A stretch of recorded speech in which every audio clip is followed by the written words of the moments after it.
சில நேரத்தில் பாருங்கள், நிறைய நல்லதெல்லாம் நடந்துகிட்டே இருக்கும். அப்படி முடிச்சு பார்த்தா அம்புட்டும் கனவா அப்படின்னு கனவு கலைஞ்சிட்டேன்னு வருத்தத்தில் உட்காந்துருப்பாங்க. ஆனால் கடவுள் உங்கள் வாழ்க்கையில் சில காரியத்தை செய்யும் போது கனவுலையும் நீங்கள் பார்த்திராத காரியத்தை நிஜத்திலே அவர் செய்வார். எவ்வளோ நல்ல ஒரு பிஸ்னஸ் என் கையை விட்டு போயிட்டு, என் வாழ்க்கை எப்படியோ இருக்குன்னு நான் நினச்சேன், ஆனால் எப்படியோ போயிடுச்சு. நிறைய நேரத்தில் பாருங்கள், நம்முடைய எதிர்பார்ப்புகள், நம்முடைய கனவுகள், ஆசைகள் தோற்று போகும்போது நம்மளும் அங்கே இழிஞ்சு போயிடுறோம். ஏன்னா நம்ம அப்படி யோசிச்சு நிறைய நேரம் ஸ்டார்ட் பண்ணல, நல்லா போகணும் தான் ஸ்டார்ட் பண்ணோம். நமக்கு என்ன பண்ணனே தெரியல பாருங்க. Behind the screen God is working. தேவன் உங்களுக்காக பெரிய ஒரு காரியத்தை அவர் உங்களுக்காக செய்து கொண்டிருக்கிறார். மிகவும் உங்கள் வாழ்க்கை தாக்கப்பட்டிருக்கிறது என்றால் நீங்கள் தான் சாதிக்க போகிறவர்கள், நீங்கள் தான் மேலே வரப்போகிறவர்கள். ஆனா நிறைய நேரம் பிசாச அதை நாம பாக்குறதுக்கு பதிலா ஏதாவது ஒரு மோசமான விஷயத்தை நம்ம கண்ணு முன்னாடி கொண்டு நிறுத்தி நம்மளை டிப்ரெஷனுக்குள்ள வைக்கிறது அவனுடைய திட்டம். உங்க கனவுல கூட நீங்க பார்த்திராத ஆச்சரியங்களை நிஜ உலகிலே நீங்கள் பார்க்க போகிறீர்கள். பாதிப்புக்கு முன்னாடி உங்க வாழ்க்கை இருந்தத அதை விட பல மடங்கு அற்புதமாய் உங்க வாழ்க்கையை தேவன் மாற்றி அமைப்பார். உங்க சோகமும், உங்கள் வெட்கமும், உங்கள் அவமானமும், உங்கள் நிந்தைகளும் இருந்த இடம் தெரியாம அது மறைந்து போகிறதை நீங்கள் பார்ப்பீர்கள். சில பிரச்சனைகள் நீங்க சொன்னதை இனிமே பார்க்கவே மாட்டீங்க. இந்த கடன் எப்படி என் வாழ்க்கையை விட்டு போச்சுன்னு தேர்னா கூட அந்த வட்டி கடன்களும் அந்த காரியங்களும் இல்லாதபடிக்கு எல்லா டெப்டும் அப்படியே டிஸப்பியர் ஆவதாக இயேசுவின் நாமத்தினால். மனிதனுடைய செயலால் நீங்கள் சோர்ந்து போயிருக்கலாம், ஆனா தேவனுடைய செயல் மனிதனின் செயலினால் வந்த அத்தனை வேதனைகளுக்கும் முடிவை கொண்டு வரும். உங்க வாழ்க்கைக்குள்ள எந்த ஏரியா டச் பண்ணா, ஃபைனான்ஸை டச் பண்ணானா, உங்க பாடியை டச் பண்ணானா, உங்க உறவுகளை டச் பண்ணானா, எது பிசாசால் தாக்கம் விளைவிக்கப்பட்ட பகுதி அதுதான் மகிமையான பகுதியாக வரப்போகும். திருமணத்துல பாதிப்பா, நான் சொல்றேன், யாரும் வாழாத அற்புதமான திருமண வாழ்க்கையை நீங்க வாழுவீங்க. யாருக்கும் நடக்காதது ஏன் நமக்கு நடக்கிறது? யாரும் செய்யாத ஏதோ ஒன்றை நாம் செய்யும்படியாய் வந்திருக்கிறோம். மனிதனுடைய செயல்ல உங்க வாழ்க்கை முடியாது, தேவனுடைய செயல்ல உங்க வாழ்க்கை முடியும். என்ன இந்த படம் அப்படிங்கிற மாதிரி உங்க வாழ்க்கையை முடிக்க மாட்டார். இப்படி முடிய வேண்டியதை இப்படி முடித்தாரே, இப்படி நடக்க வேண்டியதை இப்படி நடத்தி காட்டினாரே என்று உங்க சோக சீன் எல்லாம் சூப்பர் சீனா அவர் மாத்துவாரு, ரொம்ப ஹிட்டான சீனாக அவர் மாத்துவார். நம்ம பண்ண தப்பான முடிவை அல்லது மனிதர்கள் நம்ம வாழ்க்கையில கொண்டு வந்து போட்ட கெட்டதை, இது ரெண்டையும் அவர் கூட்டி கழிச்சு அதை எப்படி சிறந்ததா மாத்துறாரு, அதுதான் கதை. The greatest ability of mankind, மனுஷனுக்கு கடவுள் கொடுத்துருக்கிற கிஃப்டிலேயே, வரத்திலேயே ரொம்ப சிறந்தது என்ன அப்படின்னா, அவனுடைய வாழ்வில் தீர்மானங்களை எடுக்க முடியும், முடிவெடுக்க முடியும். அந்த முடிவிலே கடவுள் உள்ள புகுறது கிடையாது. முடிவெடுக்க அவர் உதவுவார், ஆனால் முடிவை நீங்கள் தான் எடுக்க வேண்டும். ஆமென். ஸோ ரொம்ப தெளிவாக இருக்குது. அதனால் கடவுளே உங்களை கட்டுப்படுத்துறதில்ல அப்படின்ட்டு, மனம் காணிக்கைக்காகவும் உங்களை கட்டுப்படுத்துறதில்ல. மனம் உள்ளவன் பணம் கொண்டு வர கடவன், அப்படி தான் சொல்கிறார் யாத்திராகமத்தில் வாசித்து பார்த்தீங்கன்னா. ஈவன் ஓல்ட் டெஸ்டமென்ட் பீரியட்லேயே மனம் உள்ளவன் எவனோ அப்படி சொல்கிறார் யாத்திராகமத்தில் படிக்கும்போது. மனம் இருக்கா, பணம் இருக்குது, ஆனால் மனம் இருக்கா, கொண்டு வர கடவன், அப்படி தான் சொல்கிறார். அப்படி தான் கொண்டு வந்து ஆஃபரிங் செலுத்துகிறாங்க. அப்புறம் எந்த காரியமாக இருந்தாலும் அது ஒரு கட்டாயத்தாலோ கட்டுப்பாட்டாலோ செய்ய வைக்கிற மத செயல்களை இங்கு நாம் செய்கிறது இல்லை. அவனவன், அதை தான் புதிய ஏற்பாட்டிலையும் பவுல் எழுதுகிறார், அவனவன் விசனமாயும் அல்ல கட்டாயமாயும் அல்ல. எல்லாம் சொல்லுங்க, விசனமாயும் அல்ல கட்டாயமாயும். அவனை நீ இங்கே கொடுக்கல, ஆஸ்பத்திரியில் தான் கொடுப்பேன் அப்படின்னு சில பாஸ்டர் பேசலாம், ஆனால் அது ஆண்டவருடைய சத்தம் கிடையாது. புரியுதுங்களா? பாவம், அவருக்கு ஏதோ கஷ்டம், கரண்ட் பில் கட்ட முடியல, வாடகை கொஞ்சம் அதிகமாகிடுது, லாக்டவுன் டைம் வேறு, அதனால் அப்படி பேசலாம். அது அவங்களையும் நம்ம குறையா சொல்லலை, அவங்களுக்கு ஏதோ ஒரு கஷ்டம், இது எப்படி சொல்லணும்னு தெரில, எப்படி சொன்னாலும் பர்ஸை திறக்க மாட்டுக்கானே, அந்த 10 ரூபாயை தாண்ட மாட்டுக்க, எப்படி வாரம் வாரம் புதுசாக யோசித்துட்டே வர்றாங்க. புது புது டெக்னிக்லாம் யோசித்தா இவங்க அதுக்குள்ளே புது டெக்னிக் ஒன்று கண்டுபிடிச்சிடுறாங்க.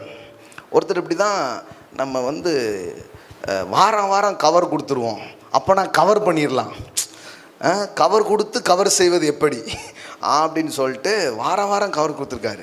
அவன் 50 ரூபா போடுறவன் இப்போ 10 ரூபாயை பிரித்து போட்டான். யாருக்கிட்ட? நாங்கள்லாம் அப்போவுமே அப்படிங்கிற மாதிரி ஆயிடுச்சு. இது எதுவுமே ஒர்க் அவுட் ஆகாது, இது எதுவுமே வேலைக்கு ஆகாது. எப்படிலாம் இந்த யுக்திகள் வழிமுறைகள் இது எல்லாமே ஃபெயில் ஆகிடும். ஒரு நாள் ஃபெயில் ஆகிடும். ஒன்று தான் ஃபெயிலே ஆகாது. எல்லா லாவும் தோக்கும், அன்பு ஒரு காலும் ஒழியாது. Love never fails. ஆமென். அப்போ அன்பினால் உருவாக்கின ஒரு காரியம்தான் என்றைக்கும் நிற்க முடியுமே தவிர வேறு எந்த விதத்தில் உருவாக்கினாலும் அது நிற்கவே நிற்காது. This is the things. அப்படி தான் ஆண்டவர் உங்களையும் என்னையும் வளர்க்க விரும்புகிறார், உருவாக்க விரும்புகிறார், அணுக விரும்புகிறார், பேச விரும்புகிறார், நடத்த விரும்புகிறார். எல்லா காரியத்தையும் தேவன் அப்படி தான் செய்கிறார். இந்த ராஜ்யத்துக்கு பேர் என்ன தெரியுமா? அன்பின் குமாரனுடைய ராஜ்யம். அதில் தான் நீங்கள் வந்திருக்கீங்க. அப்போ என்ன சொல்கிறாரு? காணிக்கை கொடுக்குறதா இருக்கட்டும், ஜபம் பண்ணுறதா இருக்கட்டும், எல்லாமே எவ்வளோ அழகாக இருக்கு பாருங்கள். மனம் உள்ளவன் எவனோ மனசு இருந்தால் கொண்டு வாப்பா. ஆனால் அதுக்கு முன்னாடி அவர் நிறைய பணத்தை கொடுத்தார். எகிப்திலிருந்து விடுதலை ஆகும்போதே எல்லார் கையிலும் என்ன இருக்குது? வெள்ளி பொண்ணு எல்லாம் கொடுத்துட்டு கேட்குறாரு. இது எப்படி தெரியுமா? அப்பா நிறைய காசு வச்சுருப்பாரு, காரில் கூட்டிகிட்டு போய் ஐஸ்கிரீம் வாங்கி கொடுத்துட்டு அந்த பிள்ளைகிட்ட கேட்பார் பாருங்க, அப்பாவுக்கு ஒரு கடி தாயேன், ஏன் இவருக்கு சாக்லேட் வாங்கி திங்க முடியாமல் இருக்கா, இல்லை இன்னொரு ஐஸ்கிரீம் வாங்குறதுக்கு துட்டு இல்லையா? அதெல்லாம் இருக்குது. ஆனால் அதில் ஒரு அப்பாவுக்கு ஒரு பெரிய சந்தோஷம் இருக்குது பாருங்கள். அதுக்கு பேர் தாங்க தைத்திங், அதுக்கு பேர் தான் ஆஃபரிங். கரெக்டாக புரிஞ்சுக்கோங்க. ஏற்கனவே ஜிஎஸ்டி போடுதாங்க, இதில் ஜிஓடி வேறையா? ஜிஎஸ்டி 18%, ஜிஓடி பரவாயில்ல 10% தான். அரசாங்கம் ஒரு விதியை போடுதாங்க, கடவுளும் ஒரு வசூல் விதியை போட்டார் போலன்ட்டு என்ன பண்ணுறாங்க? பயப்படுறாங்க. கடவுள் சொல்கிறார், அப்படி இல்லைப்பா, புரிஞ்சுக்கோ, இதெல்லாம் நான் முதல் கடி அப்பா தான் வாங்கி கொடுத்தாரு. ஆனாலும் முதல் கடியை கொடுக்கும்போது அவருக்கு அவ்வளோ சந்தோஷம். இந்த எகிப்திலிருந்து மக்கள் விடுதலை ஆகும்போது மக்கள் கையில் கொடுத்ததே யார் தான்? இது இவ்வளோ நாள் அவனில் வேற ஒன்று கொடுத்தான்லோ, முதுகுலையும் மண்டையிலையும் தலையிலையும் நிறைய கொடுத்தான்லோ எகிப்தியன். ஆனால் கடவுள் சொன்னார், இந்த எகிப்தியன் கையில் இவ்வளோ நாள் அடி வாங்கியிருக்கிற, வாங்கியிருக்க, எல்லாம் வாங்கியிருக்கிற அதே எகிப்தியன் உனக்கு தயவு பாராட்டுவான். இன்னைக்கு நீங்கள் இங்கேருந்து போகும்போது வெள்ளியோடும் பொன்னோடும் உங்களை நான் புறப்பட பண்ணுவேன். அப்போ 50 பேர் கையில் என்ன வந்துடுச்சு சொல்லட்டுமா? ஒன் நைட், ஓவர் நைட் அப்படின்னு சொல்லுவாங்கல்ல, இதான் பாஸ் ஓவர் நைட். ஓவர் நைட்டில் அவன் பணக்காரன் ஆகிட்டாங்க. அதாங்க கரெக்டுங்க. ஒரு நைட்டில் எல்லாரும் பணக்காரரான ஒரு வரலாறு இருக்குது. அதனால தான் இன்னைக்கு அந்த வார்த்தையை யூஸ் பண்ணிட்டு இருக்கிறோம்.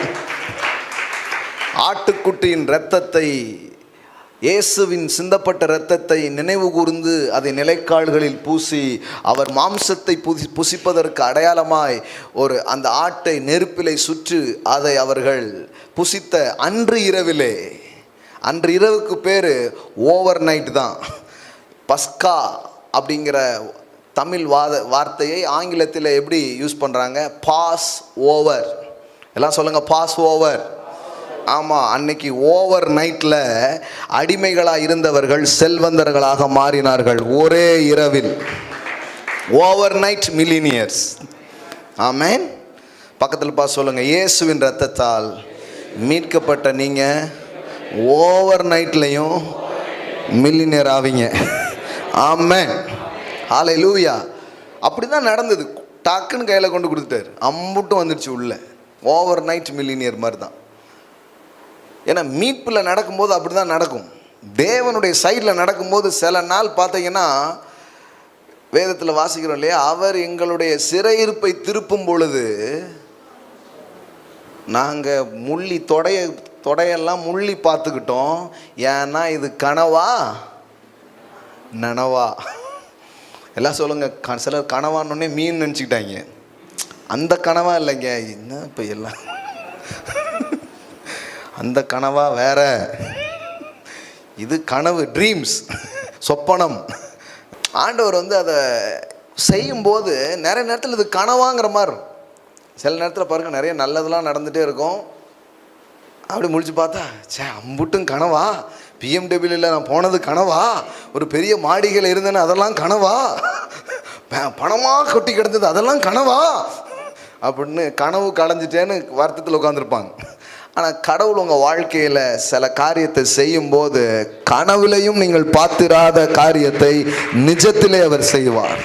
இன்னைக்கு காலையில் இந்த வார்த்தையை கேட்கிறவங்களுக்கு சொல்கிறேன், உங்கள் கனவில கூட நீங்கள் பார்த்திராததை இவர் நிஜத்தில் செய்கிற தேவனாக அவர் இருக்கிறார். ஆமென்.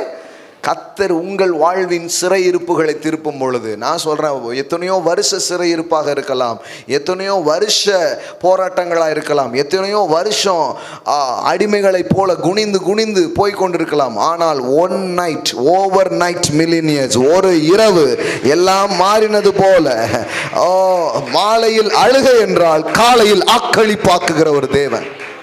ஆமென். அப்போ பாருங்க, திடீர்னு பார்த்தா காலையில் இரவோடு இரவா அந்த ஊரை காலி பண்ணி போகிறாங்க. அன்னைக்கு ராத்திரி, அன்னைக்கு நைட், சூழ்நிலை தான் நைட்டு. ஆனால் அவங்க வாழ்க்கையில் அன்னைக்கு தான் விடுதலை, அன்னைக்கு தான் சுதந்திரம், அன்னைக்கு தான் அடிமை தலைகளெல்லாம் முறிகிறது. ஏசு சிலுவையில் தொங்கும்போது கூட அந்தகாரம் உண்டாயிடுச்சு அப்படின்னு இருக்கும், அப்படியே இருட்டாயிடுச்சு. ஆனால் அது காட்சியில் தான் இருட்டு. நிஜத்தில் என்ன தெரியுமா, மனு வர்க்கமே ஒரு பெரிய ஒளிக்குள்ளாக, பிரகாசத்துக்குள்ளாக செல்லும் ஒரு நேரமாக இருக்கிறது. அதனால தான் எப்போவுமே பிசாசு கொஞ்சம் சீன் போடுறவன், சீனை பார்த்து நம்பிடக்கூடாது. சிலுவையில் அவர் தொங்கும்போது என்ன சீன் தெரிஞ்சிச்சு?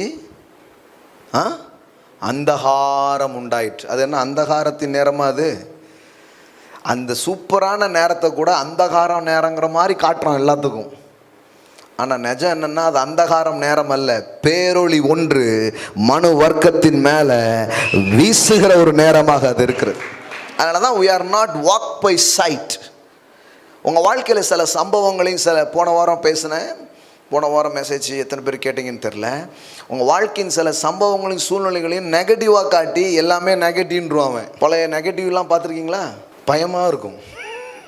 இப்போதைய ஆதார் போல் அதுக்கும் சட்டம்லாம் கொண்டு வந்திருக்காங்க. ஆதாரில் ஃபோட்டோவை பிடிச்ச மாதிரி மாற்றிக்கலாம் அப்படிங்கிற மாதிரிலாம் இப்போ கொஞ்சம் கொண்டு வந்திருக்காங்க போல். ஏன்னா பயந்துடுறாங்க நிறைய பேர் ஆதாரை பார்த்து. பழைய நெகட்டிவ் பார்த்தீங்கன்னா ஒரு மாதிரி இந்த புகையாக தெரியும், பாட்ஷா பாட்ஷா. அந்த முதல் சீனெல்லாம் நெகட்டிவாக காட்டுவாங்க. அது மாதிரி நெகட்டிவாகவே பிசாசு நிறைய நேரத்தில் அப்படி தான் காட்டிடுவான். ஏதாவது ஒன்றை காட்டி எல்லாமே முடிஞ்சு போச்சு அப்படிங்கிற மாதிரி காட்டுவான். நம்பிடாதீங்க. பூமி முழுவதும் அந்தகாரமும் பூமி முழுவதும் இருளும் நிறைஞ்சிருந்த அந்த நேரம் அது இருளின் நேரம் அல்ல. அப்பொழுது ஏறக்குறைய 6ஆம் மணி நேரமாய் இருந்தது. 9ஆம் மணி நேரம் வரைக்கும் பூமி எங்கும் அந்தகாரம் உண்டாயிட்டதுலாம் மத்தியானம். 6ஆம் மணினா நம்ம ஊர் 6ஆம் மணியில் நினச்சிட்டு இருக்கக்கூடாது, மத்தியானம் போல் நடக்குது. பூமி, சூரியன் இருளடைந்தது, இதெல்லாம் நடக்குது. சீனெல்லாம் பார்க்கும்போது ஏதோ மோசமாக நடக்குற மாதிரி சீனு. ஆனால் மோசமாக நடக்கலை, பாசமாக ஒரு வேலை நடந்துக்கிட்டு இருக்குது. ஆமென். தேவன் ஒரு செயலை செய்து கொண்டிருக்கிறார். மனு வர்க்கத்தின் ஒட்டுமொத்த பிரச்சனைக்கும் தீர்வை அவர் ஏற்படுத்தி கொண்டிருக்கிறார். குமாரன் மூலமாக ஒரு மீட்பின் செயலை அவர் செய்து கொண்டிருக்கிறார். ஆமென். அதனால தான் சில காட்சிகளை பார்த்து, சீனை பார்த்து, சில நியூஸை பார்த்து, சில சில சம்பவங்கள் வாழ்க்கையில் பார்த்து இதுதான் அப்படின்னு முடிவுக்கு வந்துட கூடாது. கர்த்தர் நல்லவராகவே இருக்கிறார் உங்கள் வாழ்க்கையில். யோசேப்பு மரித்து போனான் அப்படின்னு ஒரு ஃபால்ஸ் எவிடன்ஸை கொண்டு வந்து காட்டுறாங்க. ஃபால்ஸ் எவிடன்ஸ், எல்லாம் சொல்லுங்கள், ஃபால்ஸ் எவிடன்ஸ். பார்த்தா துணி யாருடையது தான், அங்கி யாருடையது, லுங்கி யாருடையது? இப்போ நமக்கு இப்படி சொல்லலாம் தெரியும், லுங்கி யோசேப்புடையது. ஏன்னா நம்ம யாருமே அங்கினா அப்படின்னு யோசிப்போம். அதனால் லுங்கி யாருடையது தான்? யோசேப்புடையது தான். ஆனால் ரத்தம் யோசேப்புடையது அல்ல. அது யாருடைய ரத்தம்? ஆட்டினுடைய ரத்தம். ஆனால் யாக்கோபால என்ன பண்ண முடியல, கண்டுபிடிக்கவே முடியல.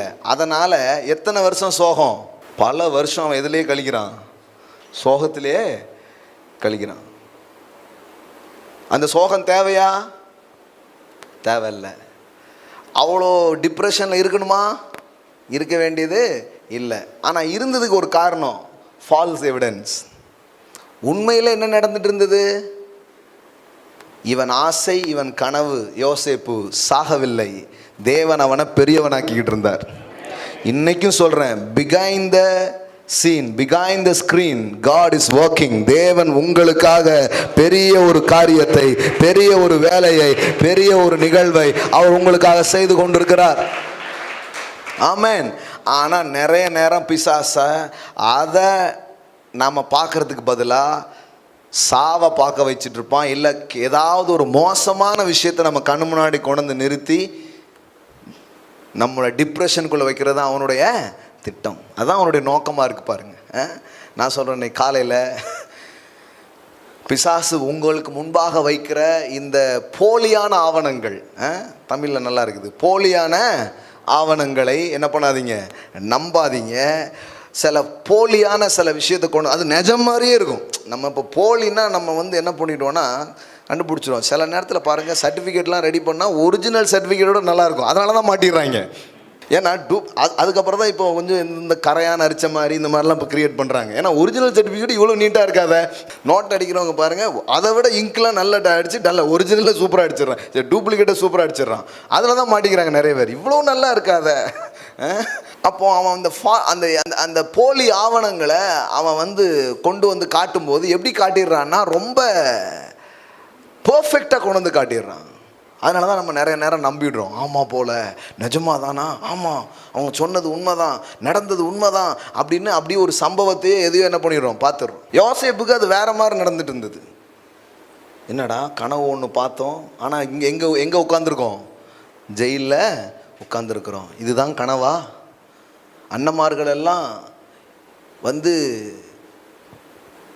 எல்லா அரிக்கட்டும் படுத்துட்டு இருக்கும்போது என் கட்டு மட்டும் எப்படி இருக்கும், நிமிர்ந்து நிற்கணும் பார்த்தனே, இப்போ கட்டுன்னு கட்டிட்டாங்களே.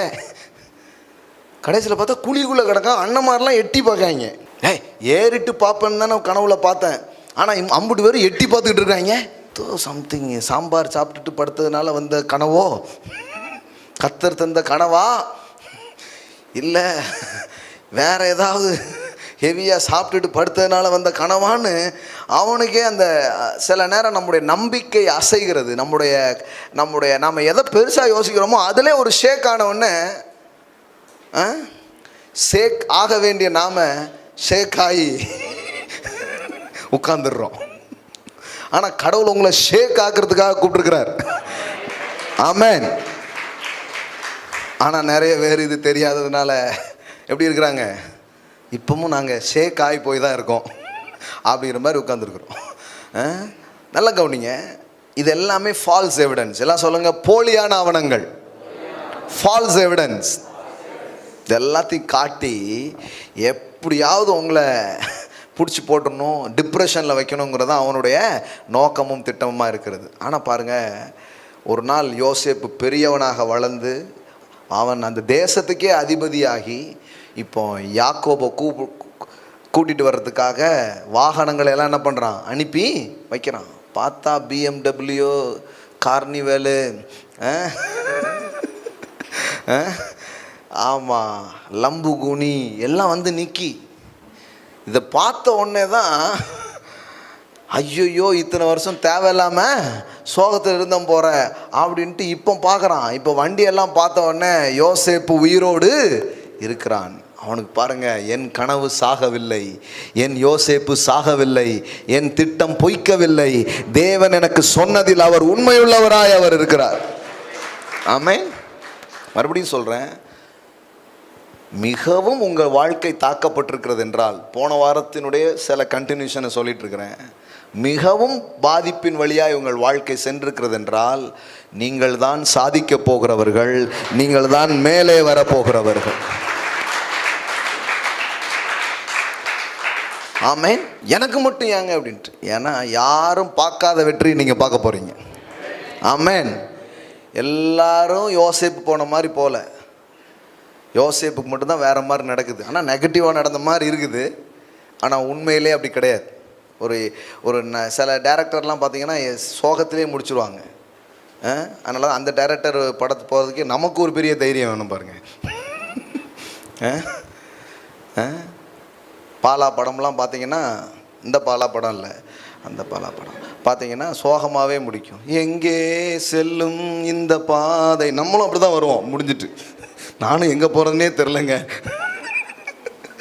அப்படின்னு தான் வருவோம். அப்படியே முடிச்சிடுவாங்க. ஆனால் சில டைரக்டர்லாம் பார்த்தீங்கன்னா சுபம் அப்படி தான் முடிப்பாங்க.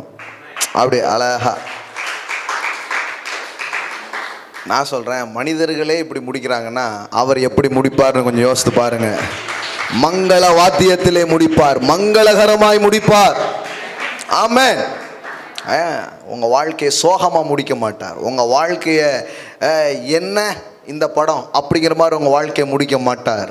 என்னன்னைக்கும் யோசித்து பார்த்து இப்படி முடிய வேண்டியதை இப்படி முடித்தாரு, இப்படி நடக்க வேண்டியதை இப்படி நடத்தி காட்டினாரு என்று உங்கள் சோக சீனெல்லாம் சூப்பர் சீனாக அவர் மாற்றுவார். ரொம்ப ஹிட்டான சீனாக அவர் மாற்றுவார். ஆமென். ஆனால் முதல்ல சில காரியங்கள் ஆரம்பத்தில் பார்க்கும்போது அப்படி தான் இருக்கும்.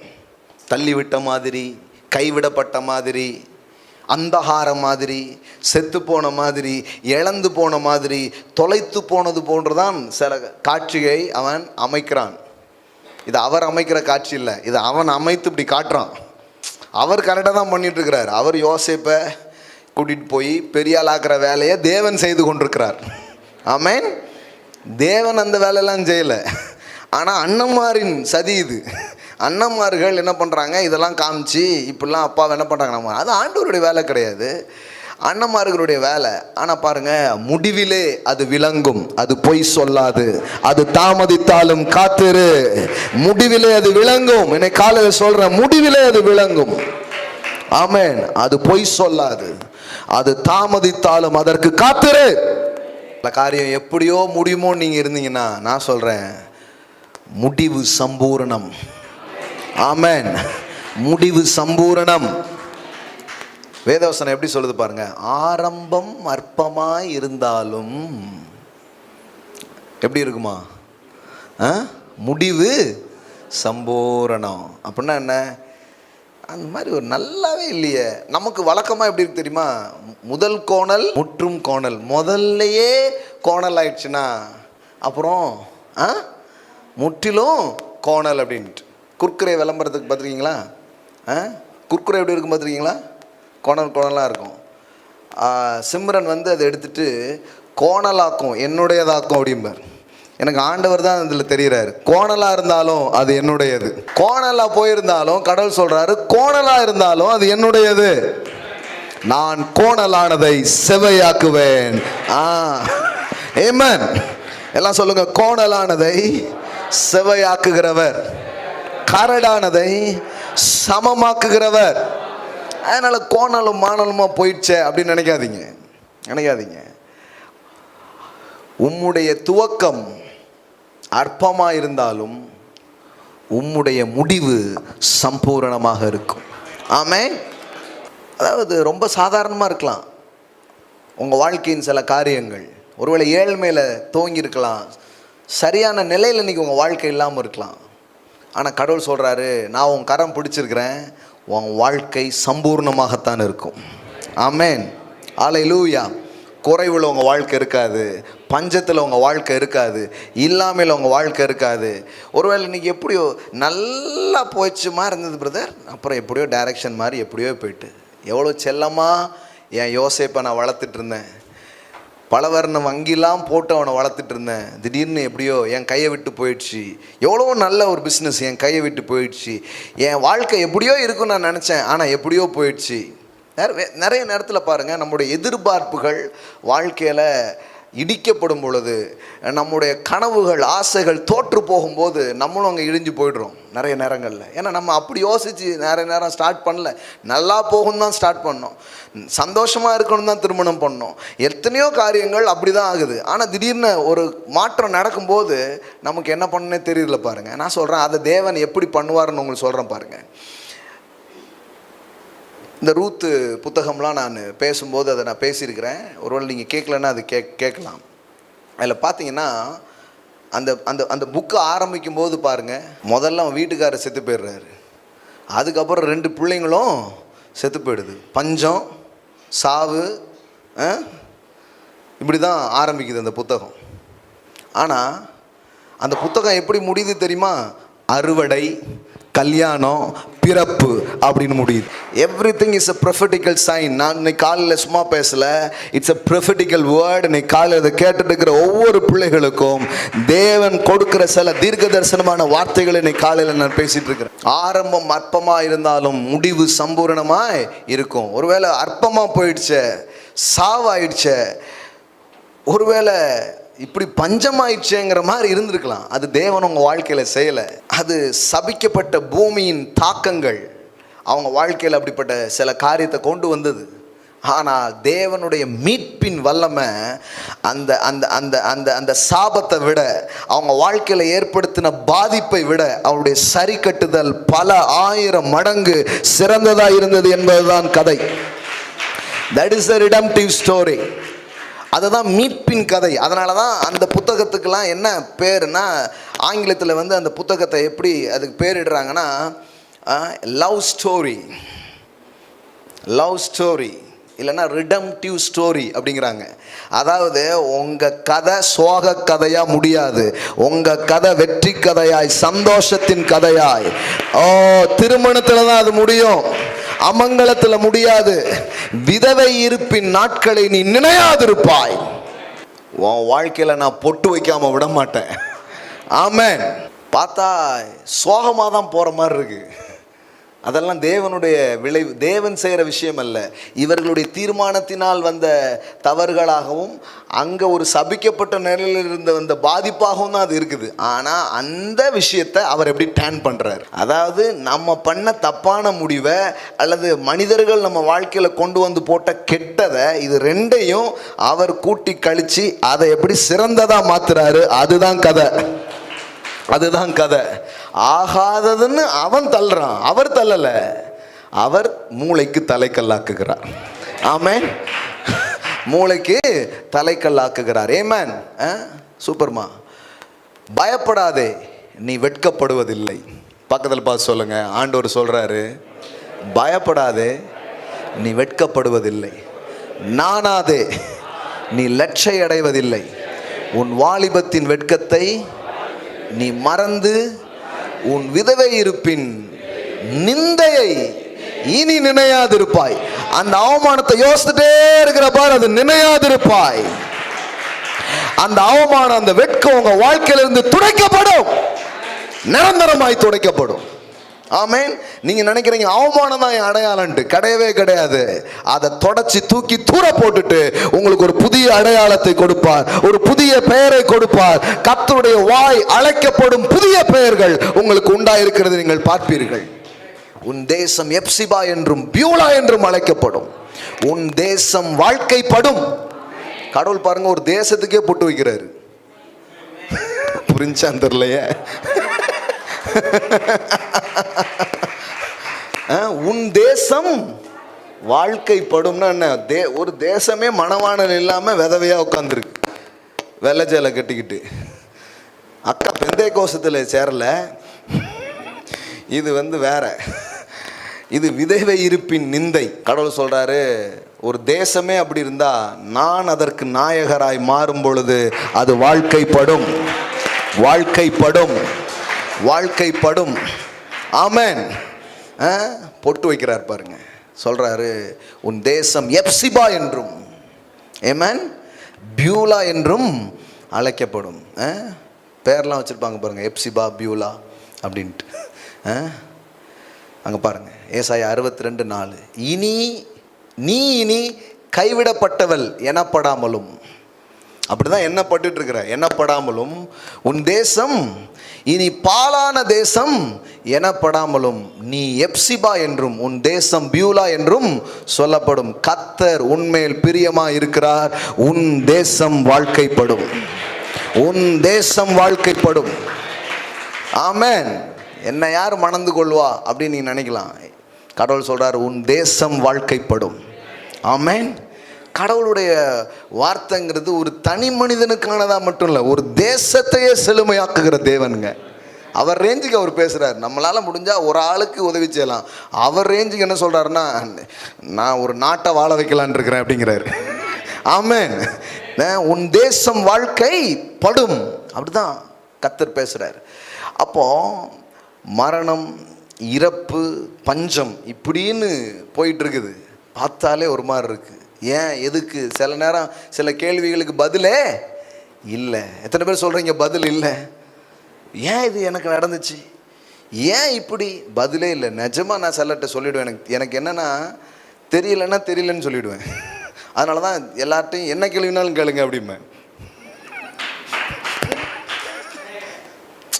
கான்ஃபரன்ஸ்லாம் போகிறோம் பார்த்தீங்களா, அப்போ கேள்வி செஷன் ஒன்று வச்சுருப்பாங்க. யார் என்ன வேணாலும் என்ன கேள்வினாலும் கேளுங்க அப்படிம்பேன். நிறைய பேர் நினச்சிப்பாங்க எல்லா கேள்விக்கும் ஒரு பதில் தெரியும் போல் அப்படின்ட்டு. இல்லை, பதில் தெரியாத கேள்விக்கு தெரியாதுன்னு சொல்கிற தைரியம் எனக்கு இருக்குது. அப்போ என்ன கேள்வினாலும் கேட்கலாம் தானே, என்ன வேணாலும் கேட்கலான்னா. ஏன்னா தெரியலன்னா தெரியல, என்ன பண்ணிடலாம், சொல்லிடலாம். போட்டு சமாளிக்க வேண்டிய அவசியமே கிடையாது. சிலர் என்கிட்ட கேட்பாங்க, அது ஏன் எப்படி நடந்தது. நான் அவங்களுக்கு சொல்லுவேன், எனக்கு சில இது தெரிஞ்சால் சொல்லிவிடுவேன், சில இது தெரியல, கேள்வி தெரியல, அதுக்கு எனக்கு அது ஏன்னு எனக்கு தெரியல, ஆனால் எப்படி ஆகுங்கிறது எனக்கு தெரியும். ஆமென். இன்றைக்கி ஒருவேளை உங்கள் கேள்விக்கு ஓரளவுக்கு என்னால் பதில் சொல்ல முடியுமா இருக்கலாம் ஆண்டவருடைய உதவினால். ஆனால் எனக்கு பதில் தெரியாட்டா கூட அது எப்படி முடியும்னு இன்றைக்கி சொல்கிறேன். மங்களகரமாய் முடியும், சம்பூர்ணமாய் முடியும், அறுவடையில் முடியும், செழிப்பில் முடியும், சமாதானத்தில் முடியும். முடிவு சமாதானமாயிருக்கும். ஆமென். 8 மாதம் ஆகிட்டு இன்னும் இழுத்துக்கிட்டே இருக்குது அப்படின்னு நினைக்காதீங்க. இந்த வருஷத்துக்கு இன்னும் 4 மாதம் இருக்குது.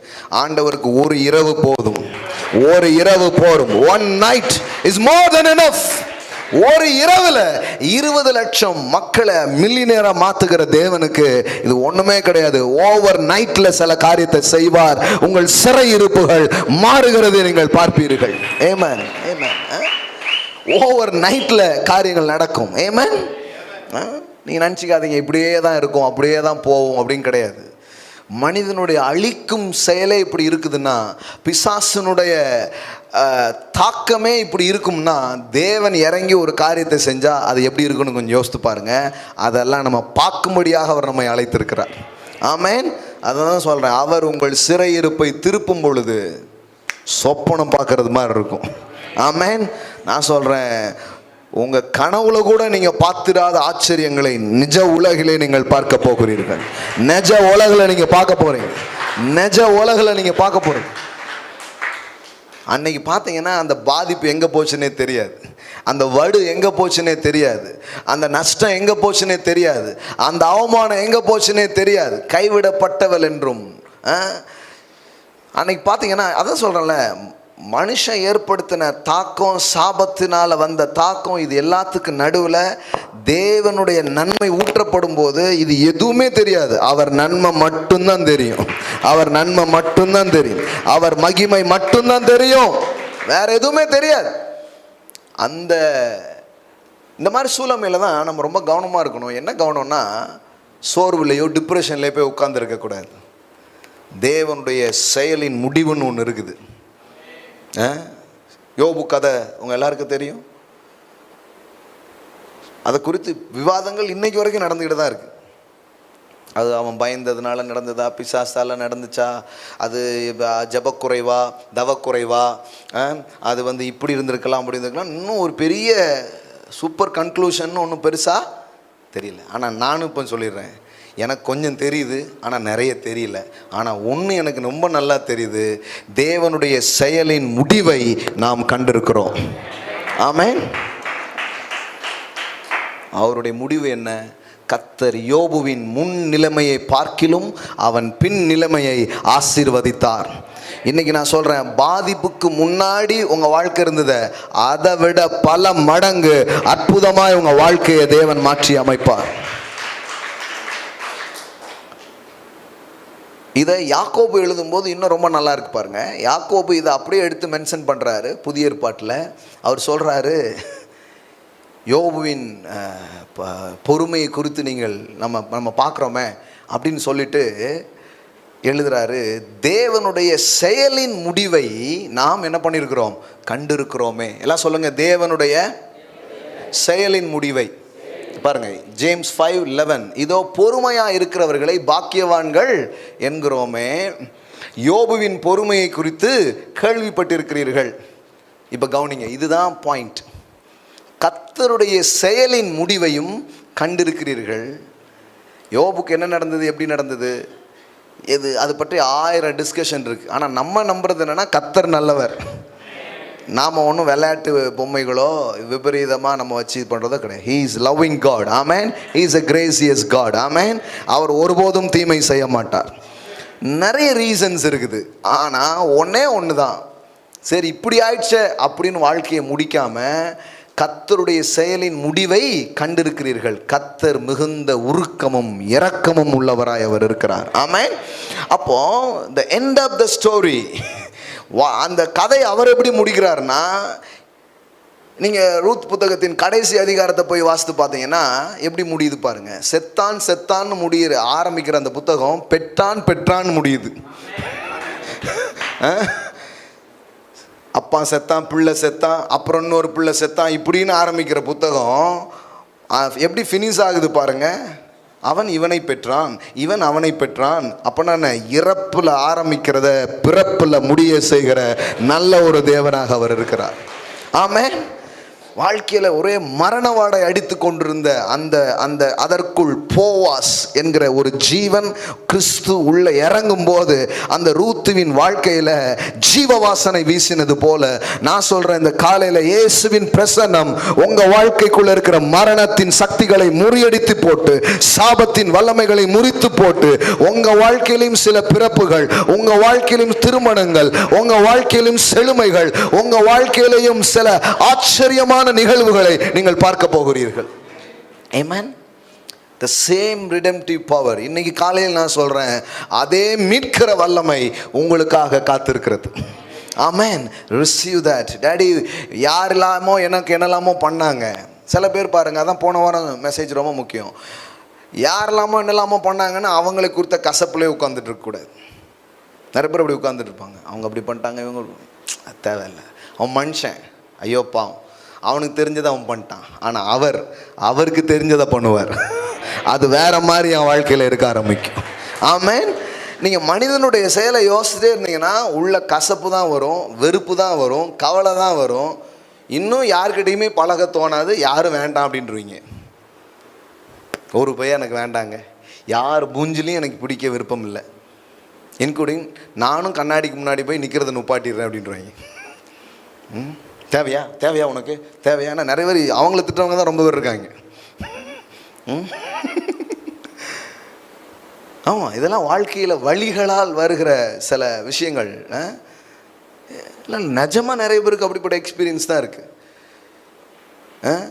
உன்னை மட்டும் எப்படா தேடி வந்து ஏமாத்துறாங்க, கரெக்டாக ஏமாத்துறாங்களே. அது நம்ம மூஞ்சி, அந்த ஏமாறுறதுக்குன்னே பிறந்த மூஞ்சி போல இது. வீட்டம்மாவும் சொல்லும், அது என்னங்க கரெக்டாக உங்களை மட்டும் ஏமாற்றி போடுறீங்க அப்படின்னு. அடுத்து ப்ராஃபிட். ஊரில் அம்புட்டு பேர் இருக்கான், ஆனால் கரெக்டாக தேடி கண்டுபிடிச்சி எப்படி உங்களை மட்டும் இது பண்ணான் அப்படிங்கிற மாதிரி நெகட்டிவ் சைட் ஆஃப் இதை நம்ம பார்த்துருக்கோம். அதனால் நம்ம மனசில் என்ன வந்துடும்னா, இந்த மனுஷங்கனாலே ஒரு மோசம், எவனும் தேவையில்லை அப்படின்னு ஒரு உள்ளே வந்து இந்த கசப்பு தான் என்ன ஆகும், இன்க்ரீஸ் ஆகும். ஏன்னா இந்த மனிதனுடைய செயல்களை பார்க்க பார்க்க உள்ளத்தில் கசப்பு வரும். ஆனால் இது எப்படி மேற்கொள்கிறது, இது எப்படி வெளியே வருதுன்னா, போன வாரம் சொன்னது தான் இந்த வாரமும் சொல்கிறேன், இன்னொரு விதத்தில் சொல்கிறேன். எப்படி மேற்கொள்கிறது?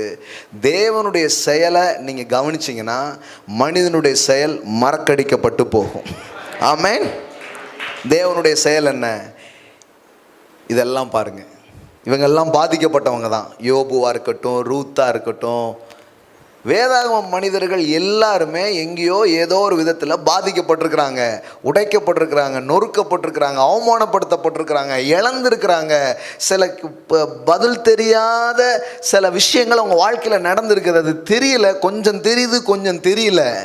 ஆனால் ஒன்று கிளியராக தெரியுது. என்ன தெரியுதுன்னா, அந்த பாதிப்புலேயே அவங்க வாழ்க்கை இல்லை, அந்த சிறையிலேயே அவங்க வாழ்க்கை இல்லை, அந்த விதவை தன்மையிலே அவங்க வாழ்க்கை இல்லை, அந்த இழப்பிலேயே அவங்க வாழ்க்கை இல்லை, அந்த கண்ணீர்லேயே அந்த வாழ்க்கை இல்லை. அங்கிருந்து தூக்கி அவர்களை விடுதலையாக்கி தேவன் அவர்களுக்கு என்று வைத்திருந்த ஆச்சரியமான செயலிலே அவங்க வாழ்க்கையை முடியும்படியாக அவர் செய்தார். ஆமென்.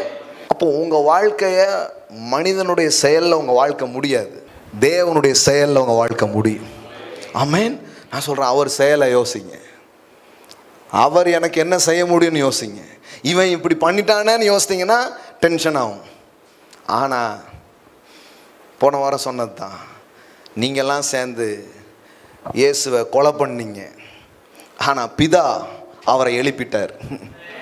உன்னுடைய செயல் அவரை தற்காலிகமாக 3 நாள் மரணத்தில் வைத்தது, ஆனால் தேவனுடைய செயல் நித்தியமாய் ஜீவனின் அதிபதியாக இயேசுவை உட்கார வைத்திருக்கிறது.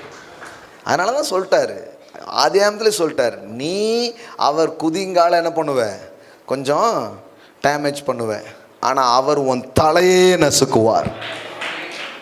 நீ மிஞ்சி மிஞ்சி போனால் அவர் காலில் கொஞ்சம் ஏதாவது சுரண்டி பார்ப்ப, இவ்வளோதான் பண்ண முடியும். அவர் காலை தான் உன்னால் லேசாக டச் பண்ண முடியும். கிராஸ் பற்றி தான் பேசுகிறாரு. ஆனால் அவர் வந்தார்னா உன் தலையே நசுக்கி அதிகாரத்தை உறிந்து கொண்டு வெளியரங்க கோலமாக்கினார். எங்கேயாவது வாழ்க்கையில் பாதிப்பை நீங்கள் பார்த்துருக்கீங்கன்னா, நான் சொல்கிறேன், கொஞ்ச நாளுக்கு அப்புறம் நீங்கள் பாருங்கள், இன்றைக்கி இந்த வார்த்தையை அனுப்புகிறாருன்னா அதை செய்ய போகிறாருன்னு அர்த்தம். Amen. That is a God style. That is a God style. ஆண்டவருடைய ஸ்டைல் என்ன தெரியுமா? அறிவித்து நிறைவேற்றுவது. ஆமென். அது அவருடைய ஸ்டைலில் முக்கியமானது. அப்போ எங்கேயோ கொஞ்சம் பாதிப்பு, சின்ன சின்ன இதெல்லாம் இருந்திருக்கு தானே, இப்போ கூட அப்படி இருக்குது தானே. ஆனால் ஆண்டவர் சொல்கிறாரு, அந்த பாதிப்பை நீ தேடியும் காண மாட்டாய். ஆமென். அன்றைக்கி யாரோ சொன்னாங்க, நிறைய பேர் சொல்லி கேட்டிருக்கிறேன் வித்தியாசமாக சாட்சிகள். ஒருத்தர் சொன்னார் பாருங்க, அந்த கையில் இருந்த ஒரு அந்த வளர்ந்துக்கிட்டே இருந்து இதாகிட்டே இருக்குமா. அவர் ஆண்டோடைய பிரசன்னத்தில் இதெல்லாம் கேட்டு அவர் ஜானி பண்ணிட்டே இருக்கிறார். திடீர்னு பார்த்தா அது இருந்த இடமே தெரியல, அப்படியே மறைஞ்சிடுச்சு. நிறைய அந்த மாதிரி கேட்டிருக்கிறேன். நான் சொல்கிறேன், உங்கள் சோகமும் உங்கள் வெட்கமும் உங்கள் அவமானமும் உங்கள் நிந்தைகளும் இருந்த இடம் தெரியாமல் அது மறைந்து போகிறதை நீங்கள் பார்ப்பீர்கள். எங்கே போச்சுன்னே தெரியாது, அதை தேடியும் காணாதிருப்பாய். ஆமென். சூப்பர்மா. ஏசாயா 41:12, உன்னோடு போராடினவர்களை தேடியும் காணாதிருப்பாய். இப்போ தினமும் வழக்கு, தினம் பஞ்சாயத்து, ஏற்கனவே நிறைய பார்த்தாச்சு. என்னைக்கு தான் இது முடியுமோ? இது ஆலமரத்தால் தீர்வு வராது, இது ஆண்டவரால் தீர்வு வரும். எந்த மரத்தடியில் போய் உட்கார்ந்தாலும் தீர்வு வராது, கல்வாரி மரத்தில் ஒரு தீர்வு உங்களுக்கு உண்டாயிருக்கிறது. ஆமென்.